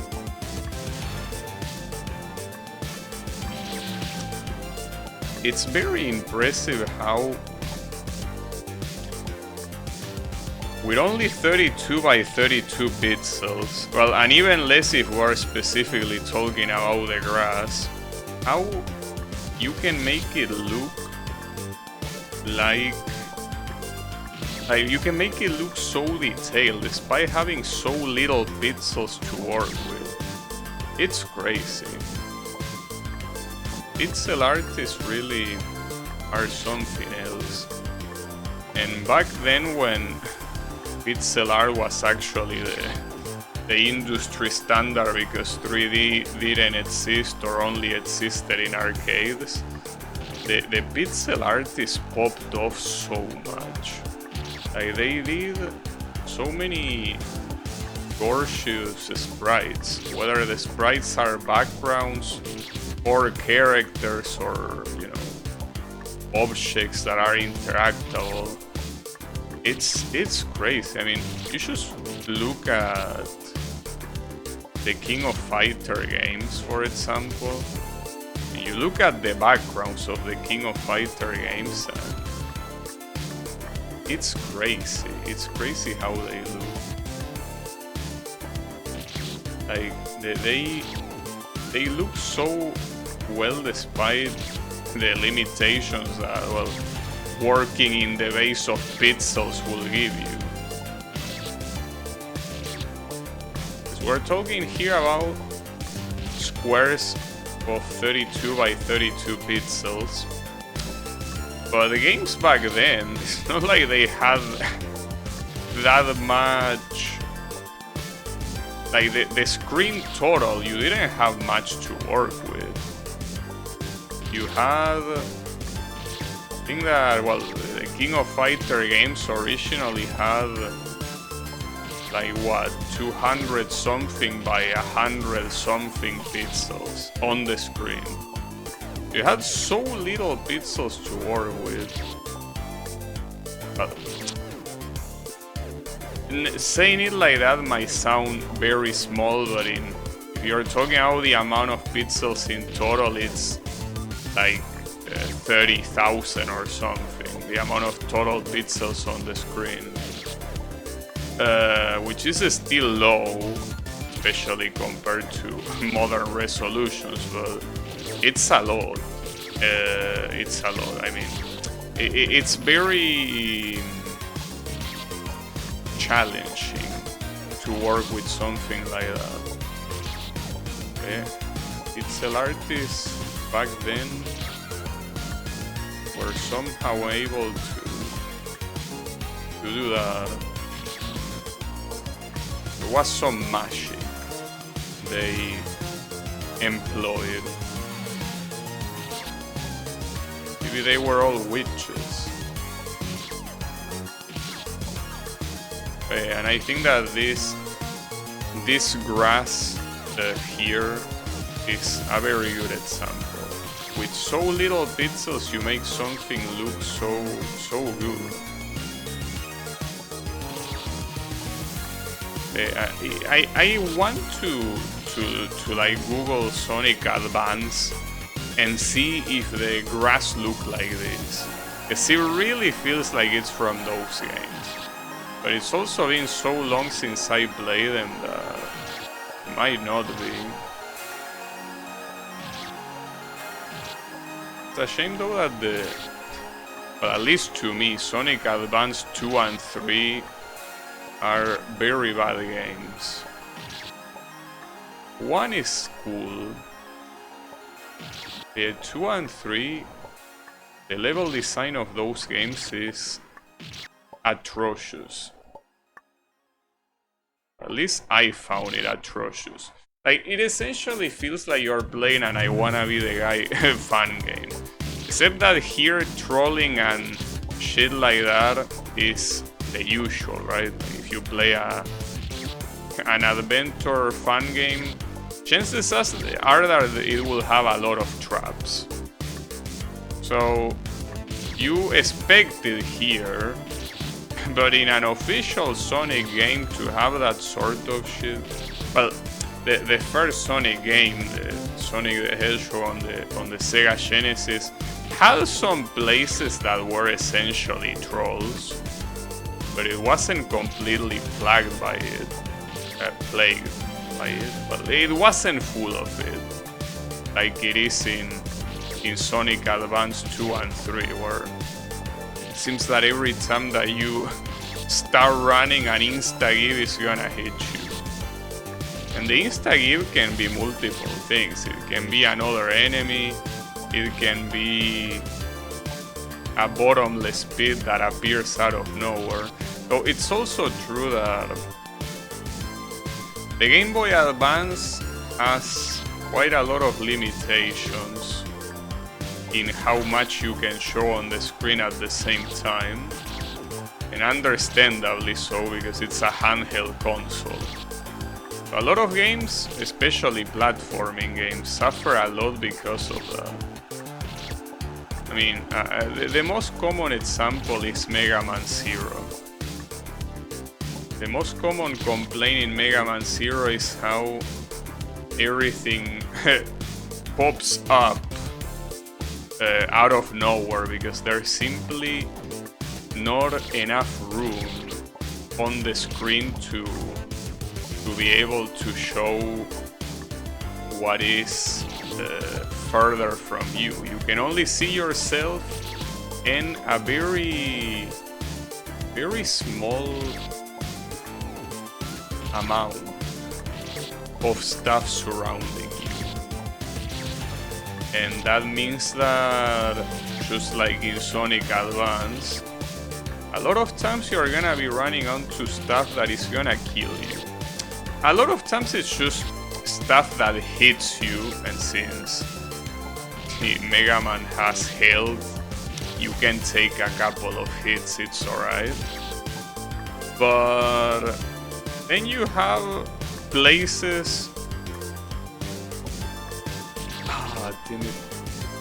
with spikes, and in Mega Man, in essentially any Mega Man game, spikes instantly kill you. Your health is worthless, you go down in one hit. Well, just like these games. In Mega Man you have a health bar, so being insta-kill is not something that's supposed to be common. But in the Mega Man Zero games you can just be running, and all of a sudden, boom, a spike gets in your way,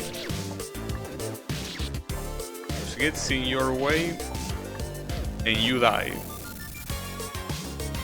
And you have no way to prevent it. Well, unless you play the game like a snail, I guess. If you just go little by little, pressing forward until everything becomes visible. But yeah, I don't think that's the way to play a platforming game. Especially not a Mega Man game of all things.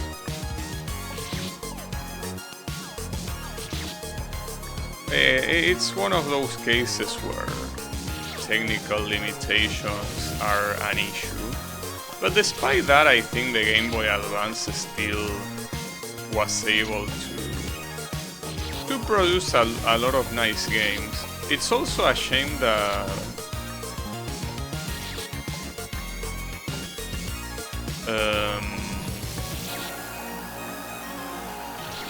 the way the music sounded in the Game Boy Advance. A lot of people are fond of the sound chip. I'm not. A lot of composers are still able to make some very good songs with it, but it really feels quite limiting. I guess it theoretically cannot be more limiting than what people were working with the NES, for example. But regardless of if it's limiting or not, to me, most of the cases the songs just didn't sound good. Because it kinda, most of the times it sounds like an organ, like the instrument obviously. And I don't think that organs are it's not a pleasant instrument to listen to. Then hearing an organ being all muffled because it's a handheld console, so it's not like you can make it sound super detailed. It just adds to the whole factor of me not liking it.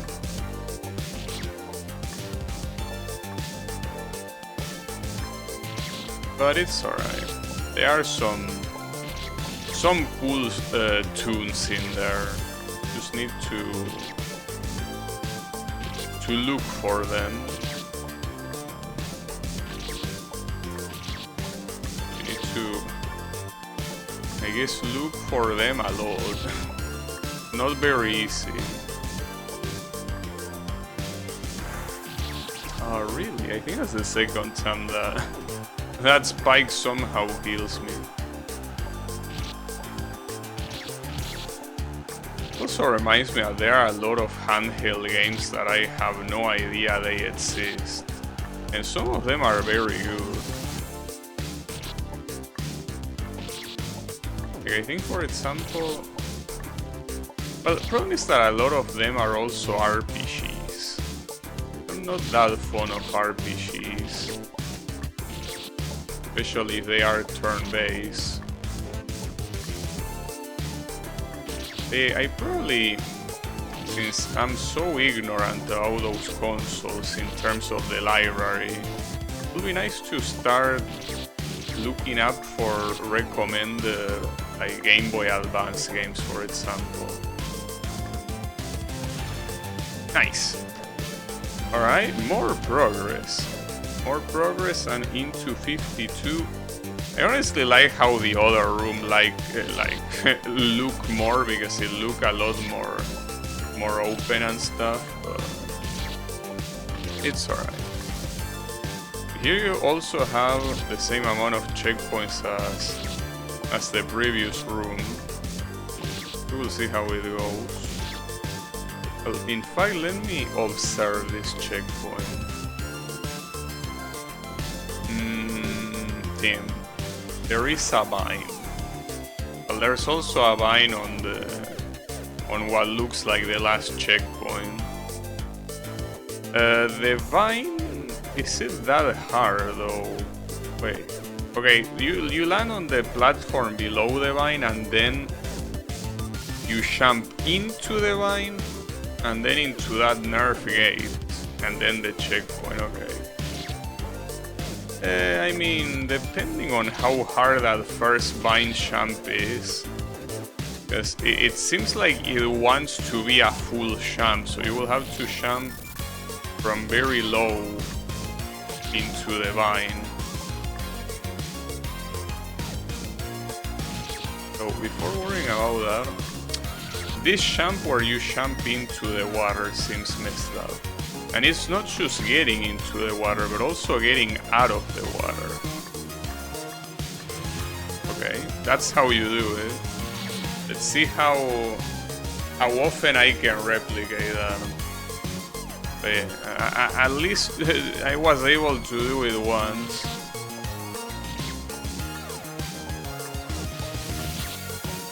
Something that I probably should try at some point, though probably not a good idea, is a needle game that has a lot of very hard jumps, but every single jump, like after you land from every single jump, you get a checkpoint. It's still probably a horrible idea, because even if it sounds like it's not gonna be that big of a deal, keep in mind that that checkpoint on floor 50, that was a single jump technically, because you didn't land until you hit the warp. So that counts as a single jump. So I don't know if that will be a good idea. Then again, if it doesn't have vines, that will be a very nice thing. But I don't know.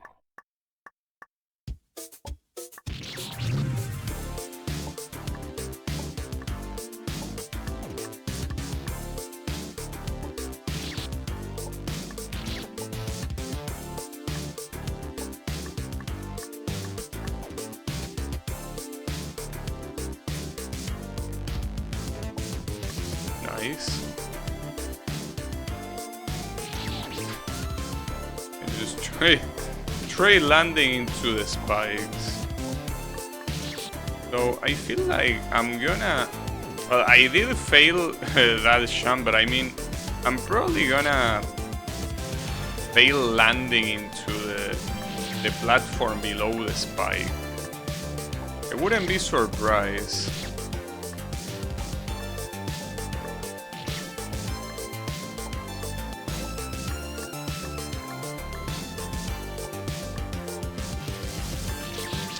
In order to know that, I first need to get past those two horizontal spikes. But then that vine still... I don't like that vine at all. I feel like it's gonna annoy me when I'm gonna be trying to land onto the bottom platform, but it's also gonna be hard to do the vine jumping itself. I mean, it will be amazing if I manage to get it on the first try. Nice, and I do get it on the first try. So what's important about that vine jump is that it's not a full jump, and it's also important to understand that that's a nerf gate jump, the one right before the checkpoint. So because it's nerf, like this one is not actually, you can tell the difference very easily. This is a nerf jump, this is not. This is an actual gate jump. Well, at least I'm pretty sure it's not nerf. Like, this one is certainly bigger than this one, like the gap is bigger. This one, even if, I think it is a gate jump. Just that I wouldn't bet my life on it. I'm pretty sure it's a traditional gate jump down there. Like the two of them. Like this one and this one. And then after that, let me see. Okay, this checkpoint doesn't look that hard. I guess those gate jumps are supposed to be the hardest thing about it. However, I haven't looked too much into it, but the last checkpoint of this floor looks very hard.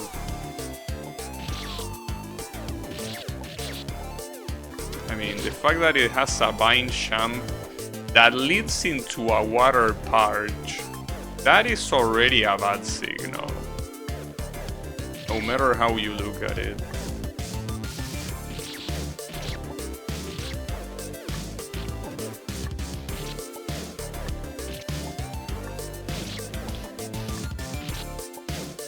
Or maybe that's not even gonna be the hardest part about that one. Well, it's not my business right now. I need to focus on this one.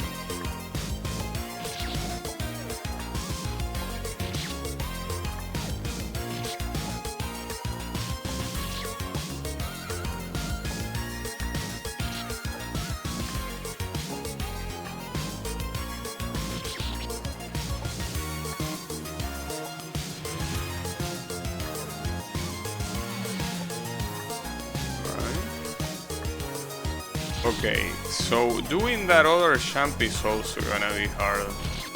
I mean, it involves the gate, so I'm not surprised. But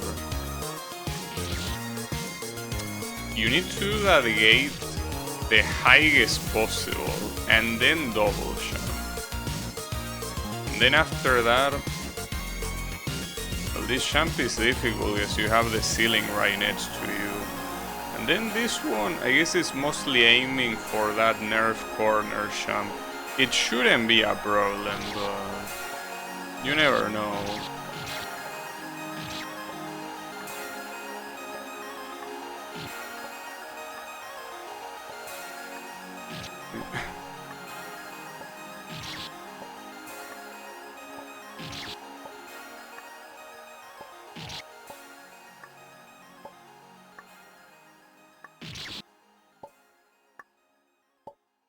Well, the jump that is at the bottom, this one,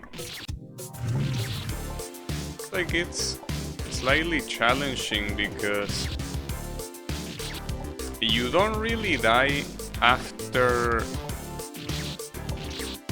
being off the screen. You die as soon as you touch the bottom of the screen. You don't have that much room. Well, maybe it's not as soon as it happens, but it's not like it lets you fall for a while.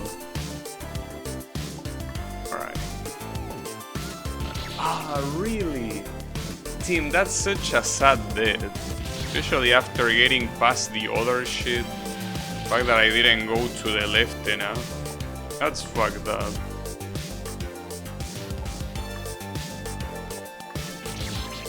And this time I went too much to the right. It happens.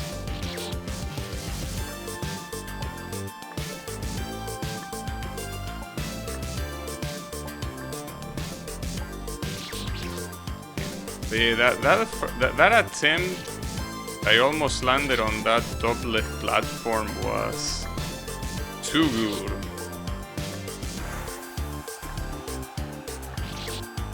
It'd be nice to actually have landed in it.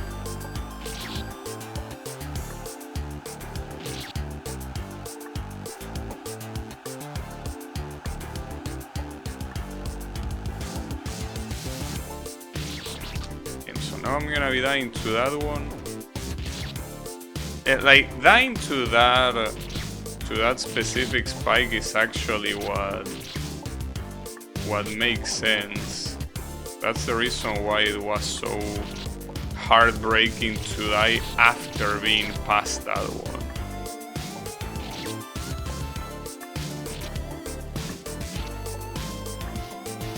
It's fine.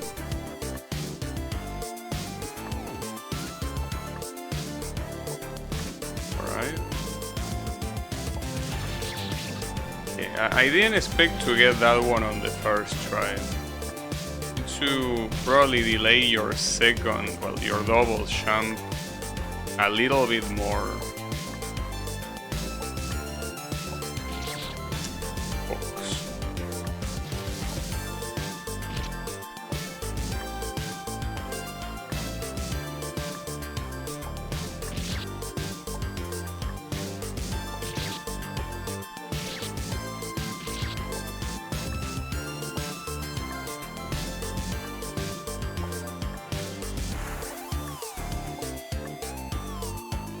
Nice, alright. And then for the final one, we will see. Okay, you're not supposed to waste your double jump before the vine. Because with the vine jump you're supposed to go here, then down, then jump into the water, and then jump from the water. And in fact, jumping from the water into this platform might be hard to do. Then after that you fall, jump, zigzag into this, then this jump shouldn't be hard to do. This last one is probably gonna be hard to do. Alright.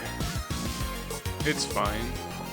I mean, aside from the vine bullshit, that doesn't surprise me that it's the hard thing here. The rest looks very doable. I mean, the annoying thing about the vine shit is that you're supposed to hold your jump here. So you're gonna be jumping quite high, but then you're supposed to squeeze between these two things. And that's hard to do.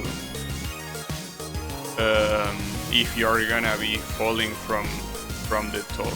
Because if you do a small jump, that's easy. If you do a small jump, you cannot hold the jump, which is what you need. That's what you're supposed to do. It almost worked. I failed on the part of reaching the water, but that's how you do that. And then that jump from the water to the platform, as I said, will not be that simple. Alright, but it's still a very doable checkpoint. Still very messed up that the very last jump is the one that might fuck me up multiple times. This is the kind of...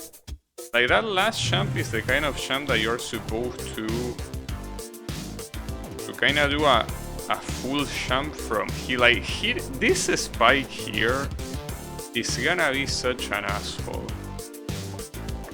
But it's fine. I keep forgetting I need to hold my jump there.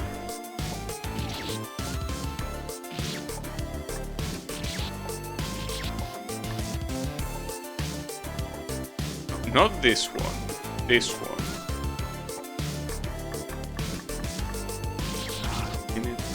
I think the trick for that water champ is doing a small champ. Simply to avoid getting bonked by the ceiling. Like, you avoid hitting the ceiling with your champ and you should be fine.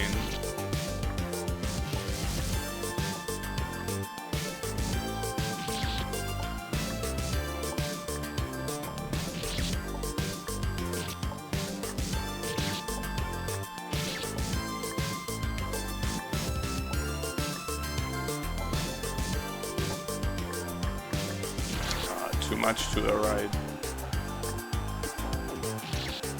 I also wonder how being a little bit unrelated, but how being a tester for fun games works, because the idea of being a tester, aside from finding bugs and whatnot, is to more or less tell how balanced something is or not. So I wonder how the creators take the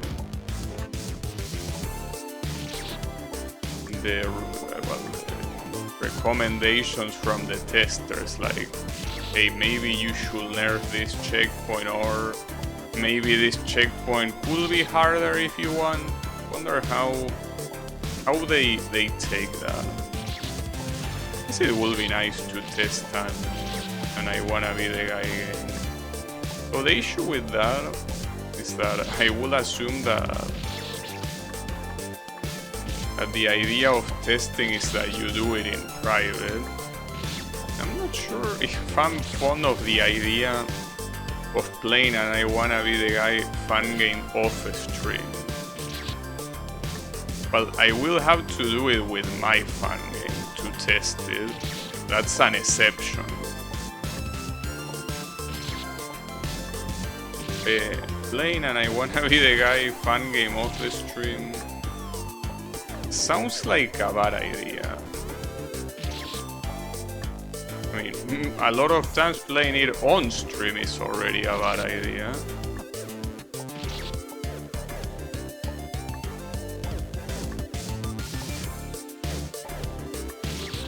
In this case, if it's for testing, it will be more about making the creator a favor rather than playing in itself, right?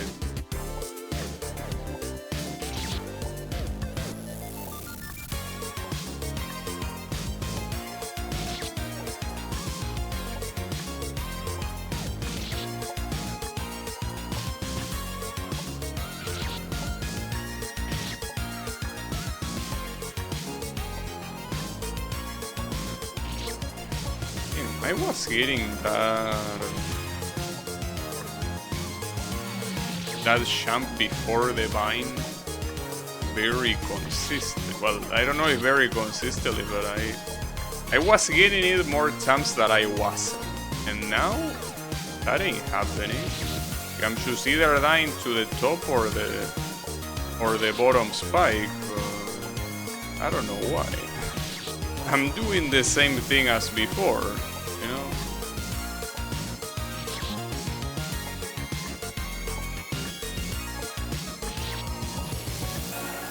It's alright. The question is, if I will get stuck on this checkpoint, if I could perhaps advance one more.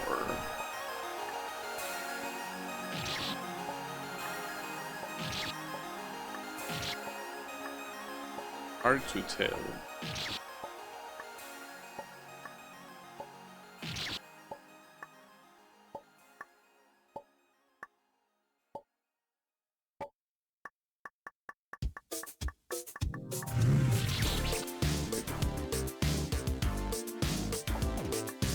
I think the hardest part about that thing that goes into the vine is the zigzagging. You need to zigzag very fast.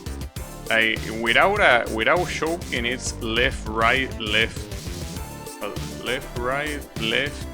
Well, and then you do right once you reach the bind. I guess at that point you don't need to do it that fast, but essentially it is left, right, left, right.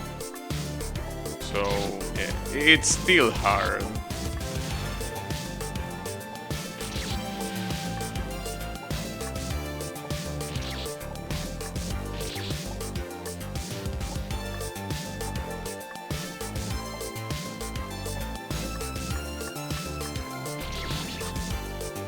That jump, even though I tried to do a very small jump to not hit the ceiling, I am failing.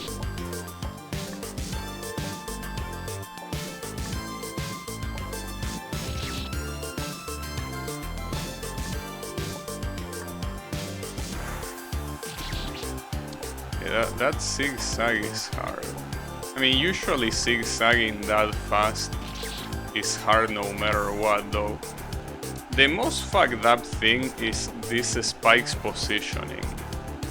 The fact that you have this other spike pointing upwards and occupying a very big horizontal space. So you cannot really do the zigzagging too fast.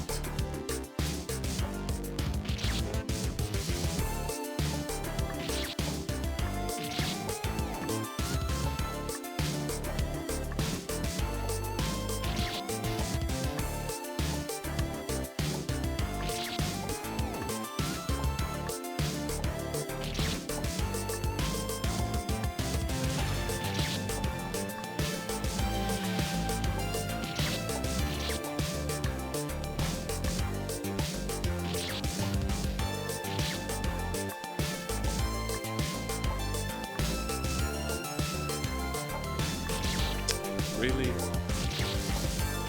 I still haven't been able to even do the jumps after the water jump even once. I mean, I guess that's the reason why the one that comes, well, the two that come afterwards don't look that hard. Seems like that one is hard enough.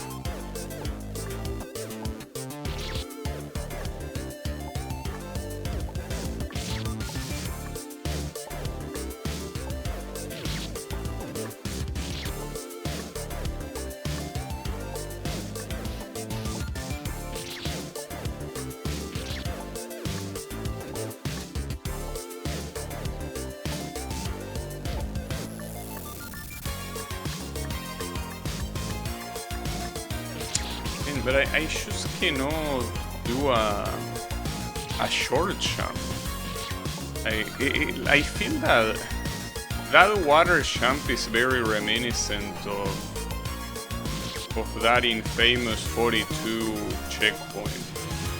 Because just like that one, you're also supposed to do a jump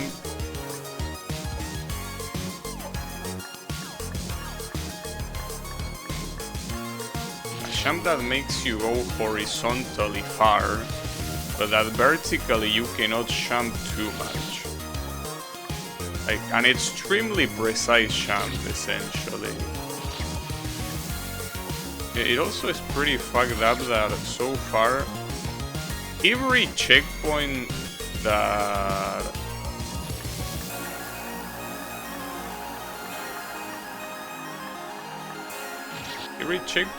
messed me up is a checkpoint that uses either water or a vine. And it's to be expected. Like, vines are a dog shit mechanic, and water, if it's non-refreshing water, it's something that I'm just not used to whatsoever. So yeah, can't do much of that.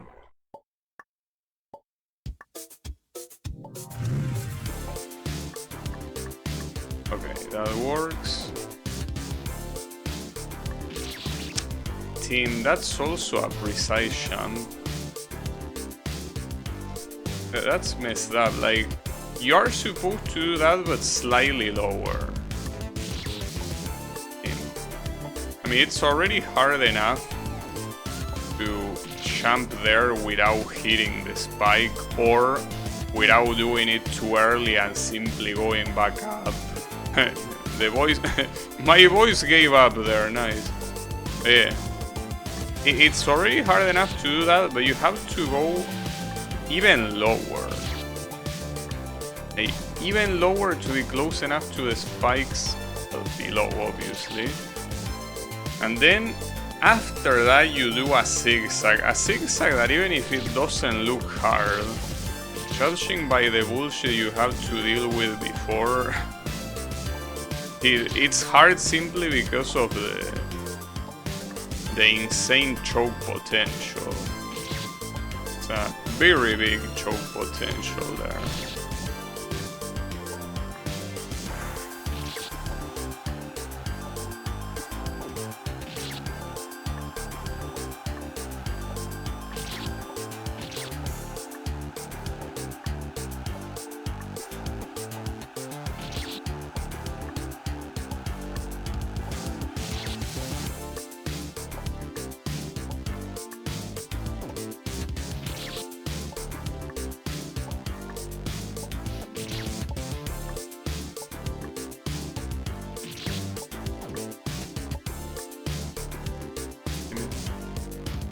Getting into my overly focused pose, and it's kinda killing my back, you know?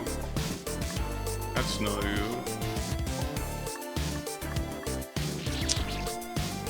That water jump is so dog shit, god damn it.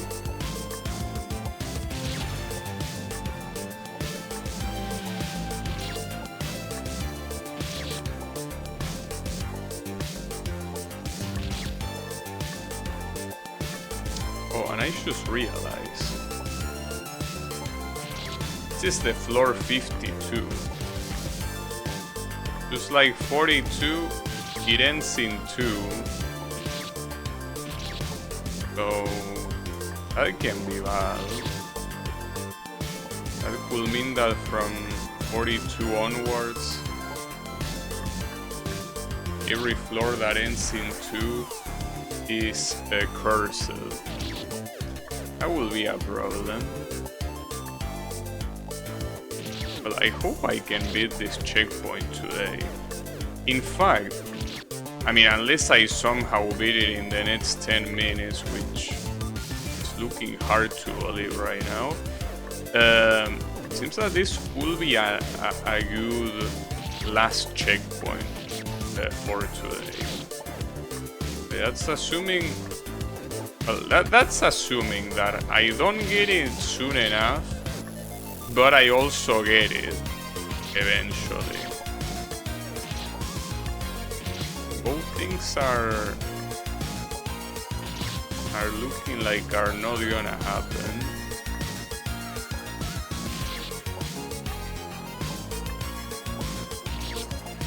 At least differently from that floor 50 checkpoint, I know what to do here, and again, it's simply hard to do so.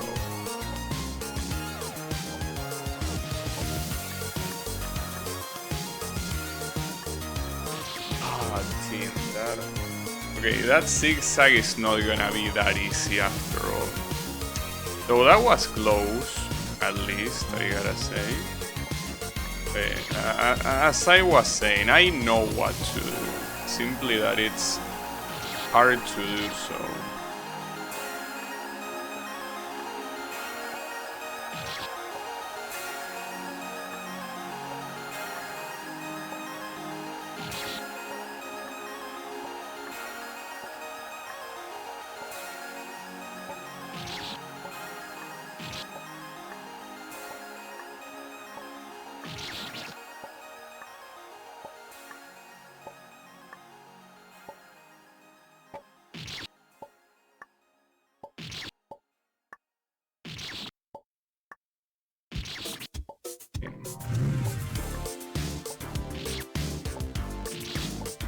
Man, I really want to see the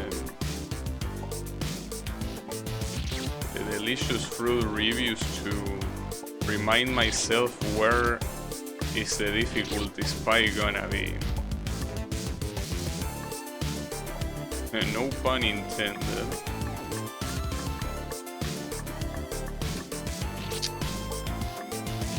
I guess aside from jumping low in the water, I also kinda wanna be closer to the ride. It's just that if you go too much to the right, the chances of falling off are very high.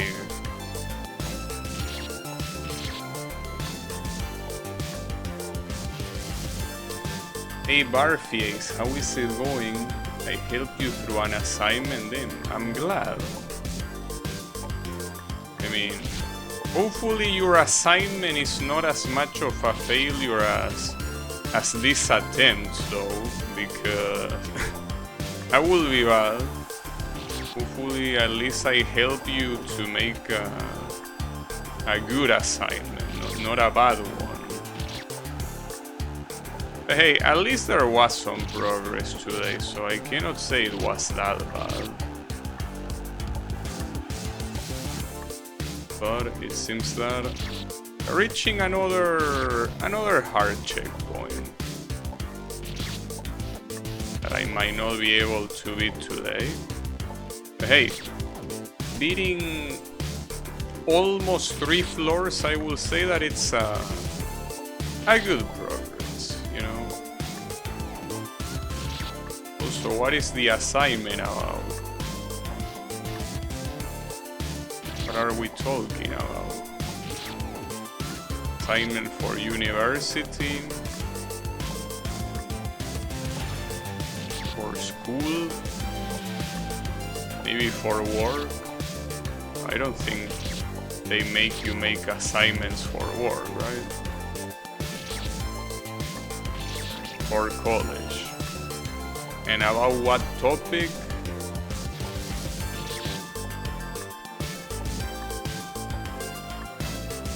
I mean, I don't know what you study in the first place, but I mean, maybe by the topic I might be able to deduct which might be. Well, it depends. There are a lot of colleges that make you do shit quite unrelated to what you're studying for. Making a circuit and controlling it through the internet? A circuit? Wait, what type of circuit? We're talking about an electric circuit? A racing circuit? Oh, regardless of which one it is, I don't know how you will control either of those through the internet. I'm afraid I don't follow. If we're talking about an electric circuit, I guess it might be safe to say that you're either doing computer science or electronic engineer, which they are both cool.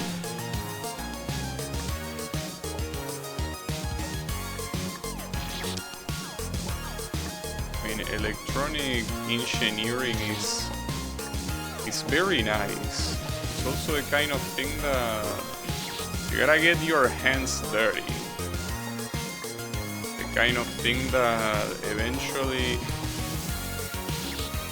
there will be manual labor, which I mean a lot of people don't mind doing. I don't like it though. Hey Draenor, how is it going?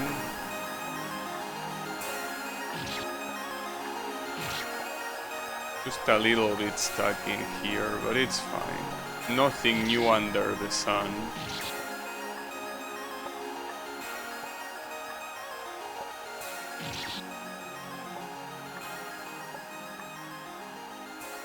Been playing Metroid Prime, I can recommend emulating. Well, I tried, but I've been meeting some issues. In particular, for some reason, the top of my screen flickers. I don't know why. There is like a black border on the top of the screen that flickers. So that's not good. And well, first of all, I need to know which version we're talking about. Are we talking about Trilogy or are we talking about GameCube? The one I tried was Trilogy. So maybe you're talking about GameCube. So about the good patch, I don't know. Because that sort of thing doesn't seem like something you will patch. It's a patch for a bunch of versions.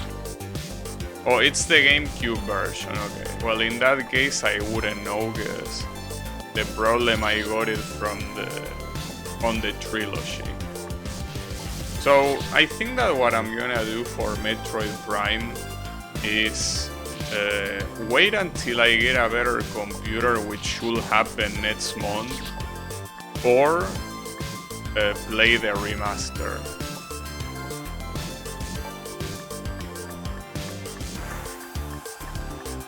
Nice. Ah, too early, fuck. It works on the Trilogy? Right, but what does the patch do? A patch about what? Send you some shit on Discord for it? Alright, thanks. Hey, what does the patch do? Because I mean, for what I understand, the game works well, assuming your computer is good.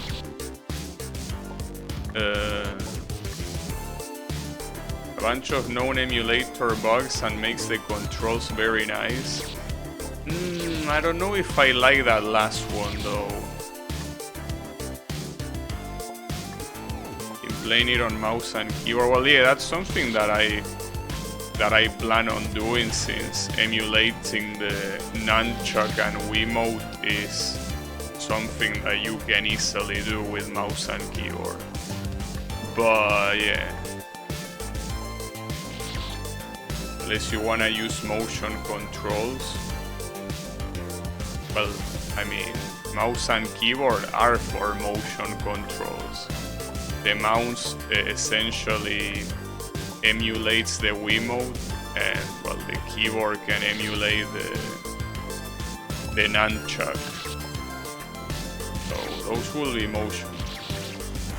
Makes it more identical to the GameCube versions. Yeah, I guess in that case it will be if I care about having a closer GameCube experience, but I think I don't really care about that. In the sense that my objective is either playing the Trilogy or playing the remaster. I don't think I'm interested in playing the GameCube versions, even if they are patched.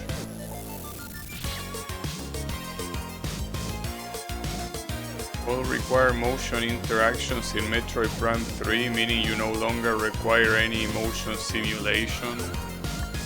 Well, if by motion simulation they mean like, you know, making the Wiimote go up and down and left to right and whatnot, or those are easily emulatable with a mouse, because you can just move up and down and it should detect it. But if we're talking about depth perception, that's something that you can also easily map to a random ASCII, you know. I don't know, so far I think that I'm probably leaving that aside, because the problem with this type of things is that they take time, they take testing, and that's all. Well, this weekend I could do it, it's just that I'm not that much in a hurry to play it. Like, it feels like it's a better idea to wait until I have the new computer and then play them all there, rather than, you know, doing it on, well, now. Because I also think that by having a new computer, the testing will be less, because I will assume that performance-wise it wouldn't have any problems. Right now, I don't know if I won't have any problems. And that's simply because I have an underpowered CPU. It's like its own version of Dolphin. Only thing you will probably want to do is set resolution and controls. Oh, I think I understand. It's one of those. I did that with Muramasa, a game for the Wii. Like, I remember getting a version that was essentially like a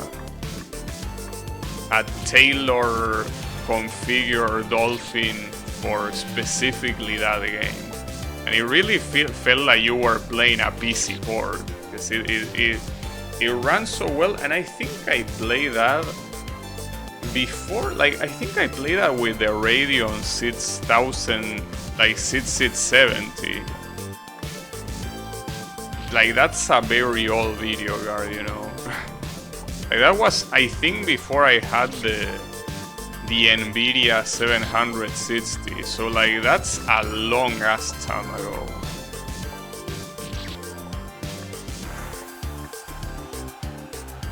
The game is really immersive. Yeah, I will assume that's the point of making it a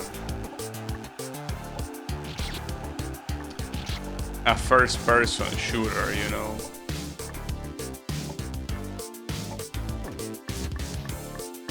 Usually, they bring the immersion.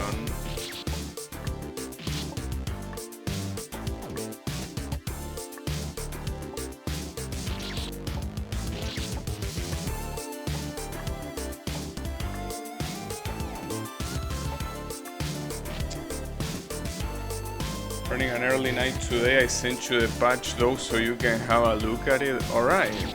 Well, thanks for sending me the patch, and have a good night, Reno. Good luck, thanks. Yeah, good luck. I know.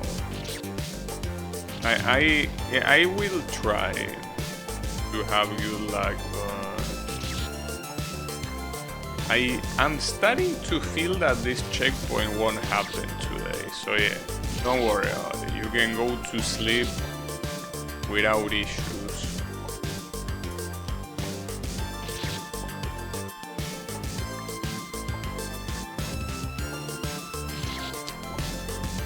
If only that stupid ass Vine Sham didn't exist. Actually, that Vine and the Water Sham. I feel like this game will be so much more enjoyable if you replace every single Vine and Water Sham. Obviously, you will have to redo the levels, well, the portion where they are there. But I feel like it will be such a better game, because it's already quite a vanilla game in the sense that the only gimmicks are Vine Water and Champ Refresher. But if it didn't have Vine or Water, man, I feel like this game will be a masterpiece in my eyes. But the Vine and Water really make me... They make me want to... You know... It make me want to destroy a forest. Make sure there are no more vines and no more water.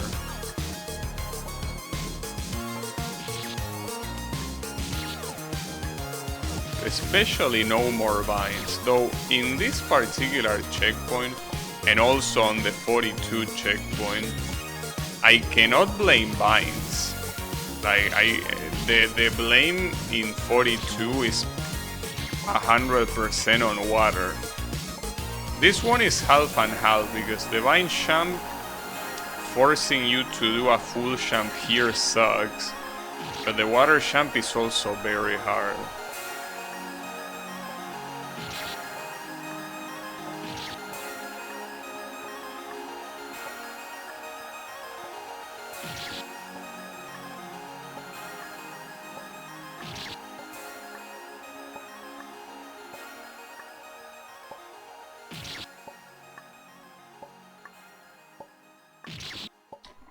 Damn it.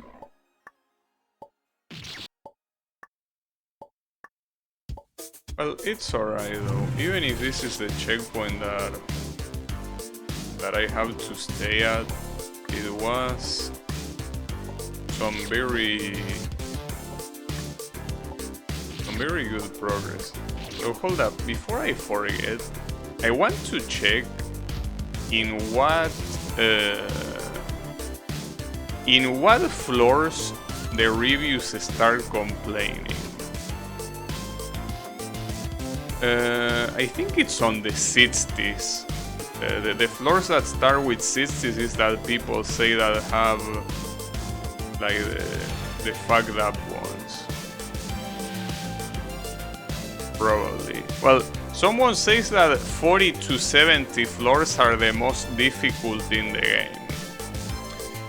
So yeah, it seems that a lot of people say that around here is where shit starts getting hard, and I will assume it gets harder even in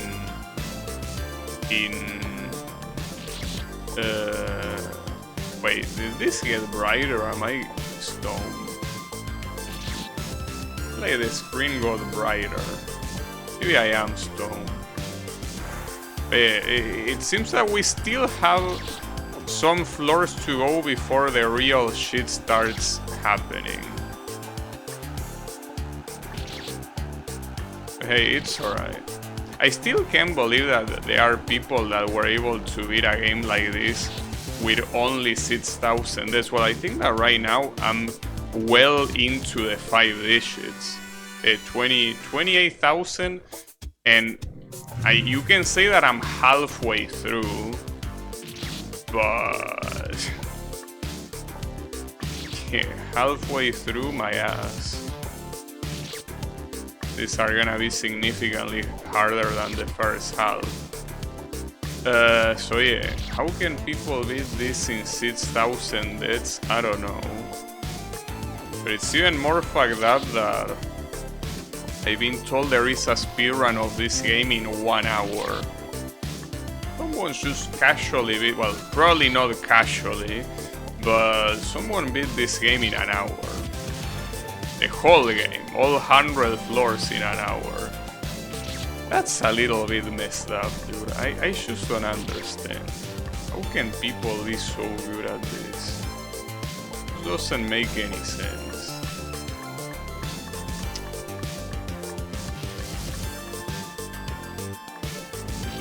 And I die yet again to that stupid ass spike. I guess I need to do the last right turn a lot later, but man, it's like if you wait a little bit more, you are falling straight into the hole.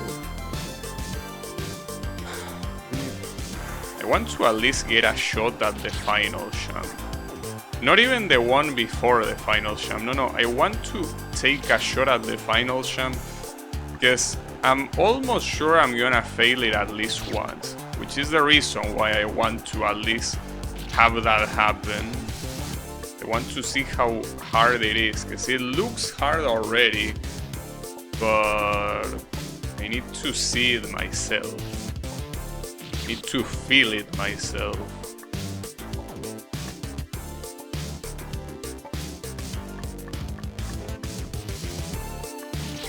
Too early again, man. That whole section sucks so much.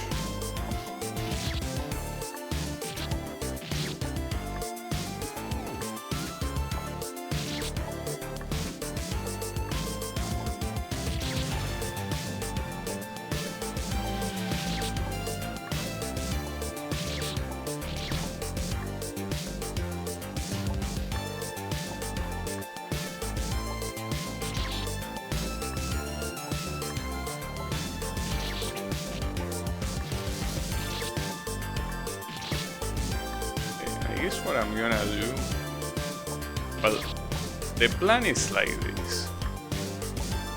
We always gotta have a plan. You reach a hard checkpoint, Gotta have a plan how to deal with it. So the plan is as it follows. Or is as follows. Well, whatever. Is this. If I beat this checkpoint, just gonna leave it there. I end the stream there. If I don't manage to beat it, I'm just gonna go until the 3-hour mark. That's the limit. I either beat this or reach the 3-hour mark. Either way, the stream is gonna end when one of those happens. Whatever happens first.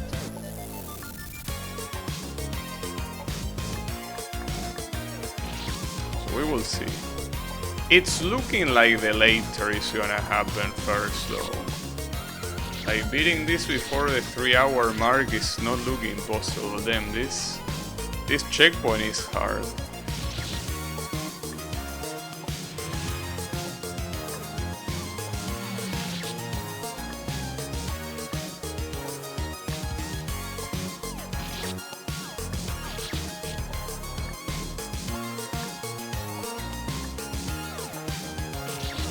It's a little bit disheartening that, according to the reviews, the hardest levels are so close. Because every time that you're about to beat something, the motivation is that you're gonna obviously progress to the next floor or the next checkpoint. But if the next floors are gonna be the hardest ones, I don't know if that's a very motivating force. It's alright. It happens.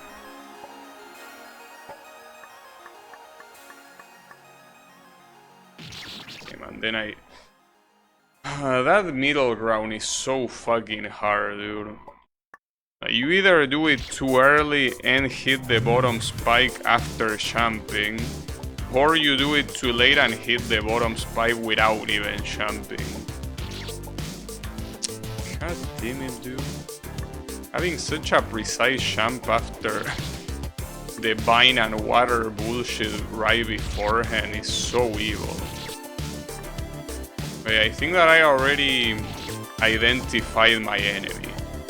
Vine and water, every time there is vine and water in a checkpoint, it has the potential of being a checkpoint that will take minimum an hour to be beaten. It just works that way, unfortunately. Vine and water are the enemy. Especially vine though, don't forget that. The main enemy here is vine, without a doubt. Don't forget that, and I certainly won't forget.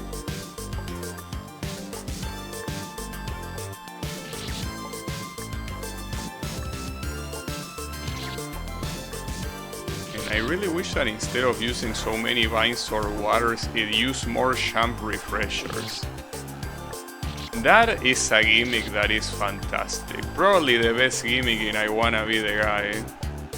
To the point that it's even hard to call it a gimmick because of how natural it feels. But the vines are so fucking horseshit, and water without refreshing is also horseshit. I guess it depends on how you use it. Using water as a slowdown mechanism or as an infinite jump replacement, I think that's okay, but using water as some sort of weird platform to jump out of fucking sucks. It really does. It is what it is.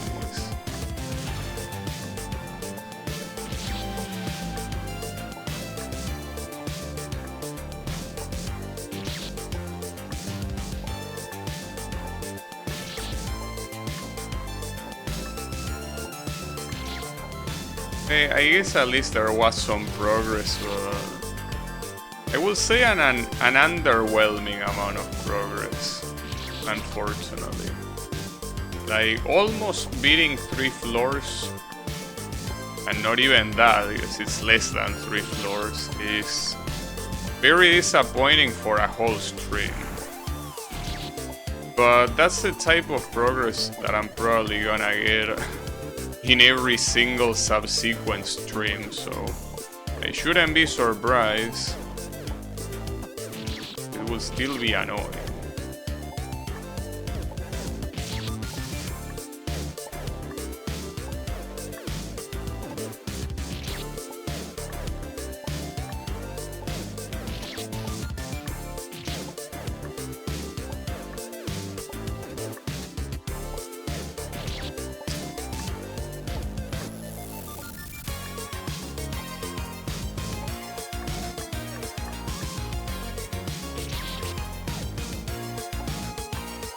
It's like, you gotta really be talented to make 3 cancer jumps in a row. Like, it really has to be something, because this jump is trash, this jump is trash, and this jump is trash. I mean, the vine one, I don't know if I should count it as a jump, because it's... I mean, I guess it is a jump. So if that's the case, it wouldn't really be in a row. But man, I mean, getting into the vine, that jump is the one that is trash.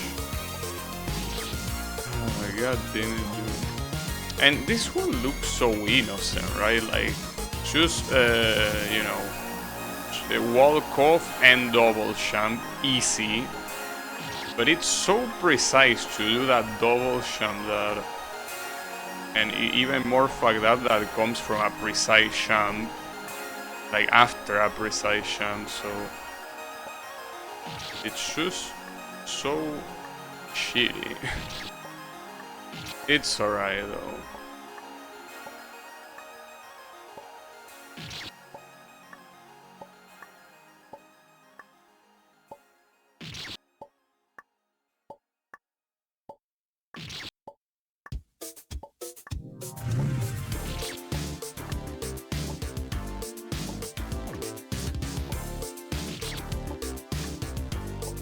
It's fine.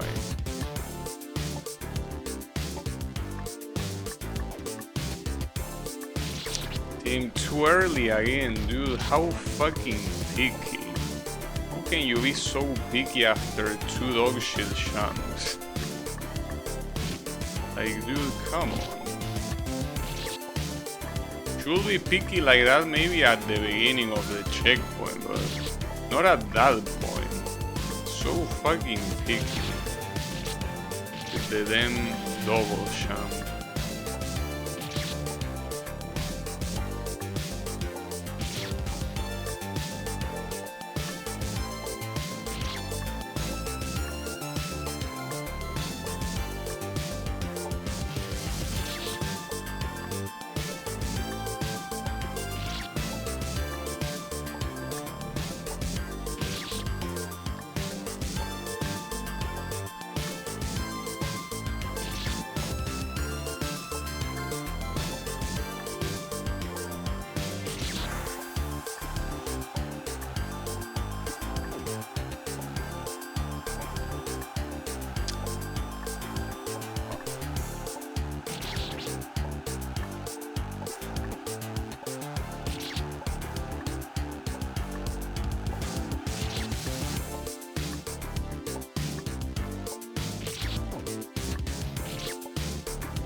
Still got hit.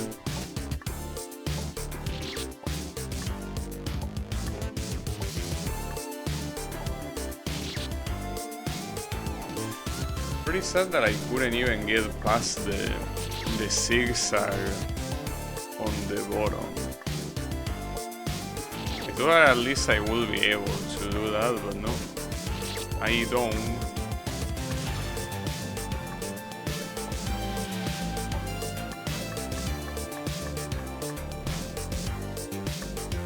Okay. Wow, I wasn't expecting that Like, I didn't do a full jump there, and it went so high. Alright, so you have to jump a lot lower, but man, so that's very precise. If it's a low jump, being this far from the bottom spike, I don't know what to do there. But even the one jump that look easy is also not gonna be easy. Because it shouldn't be extremely precise, but with how little I will be able to attempt it, it will be a problem.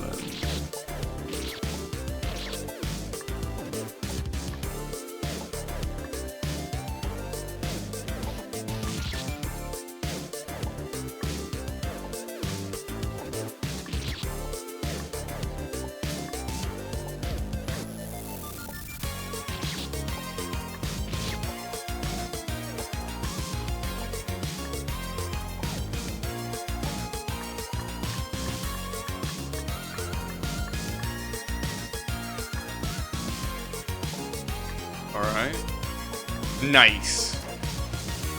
Team.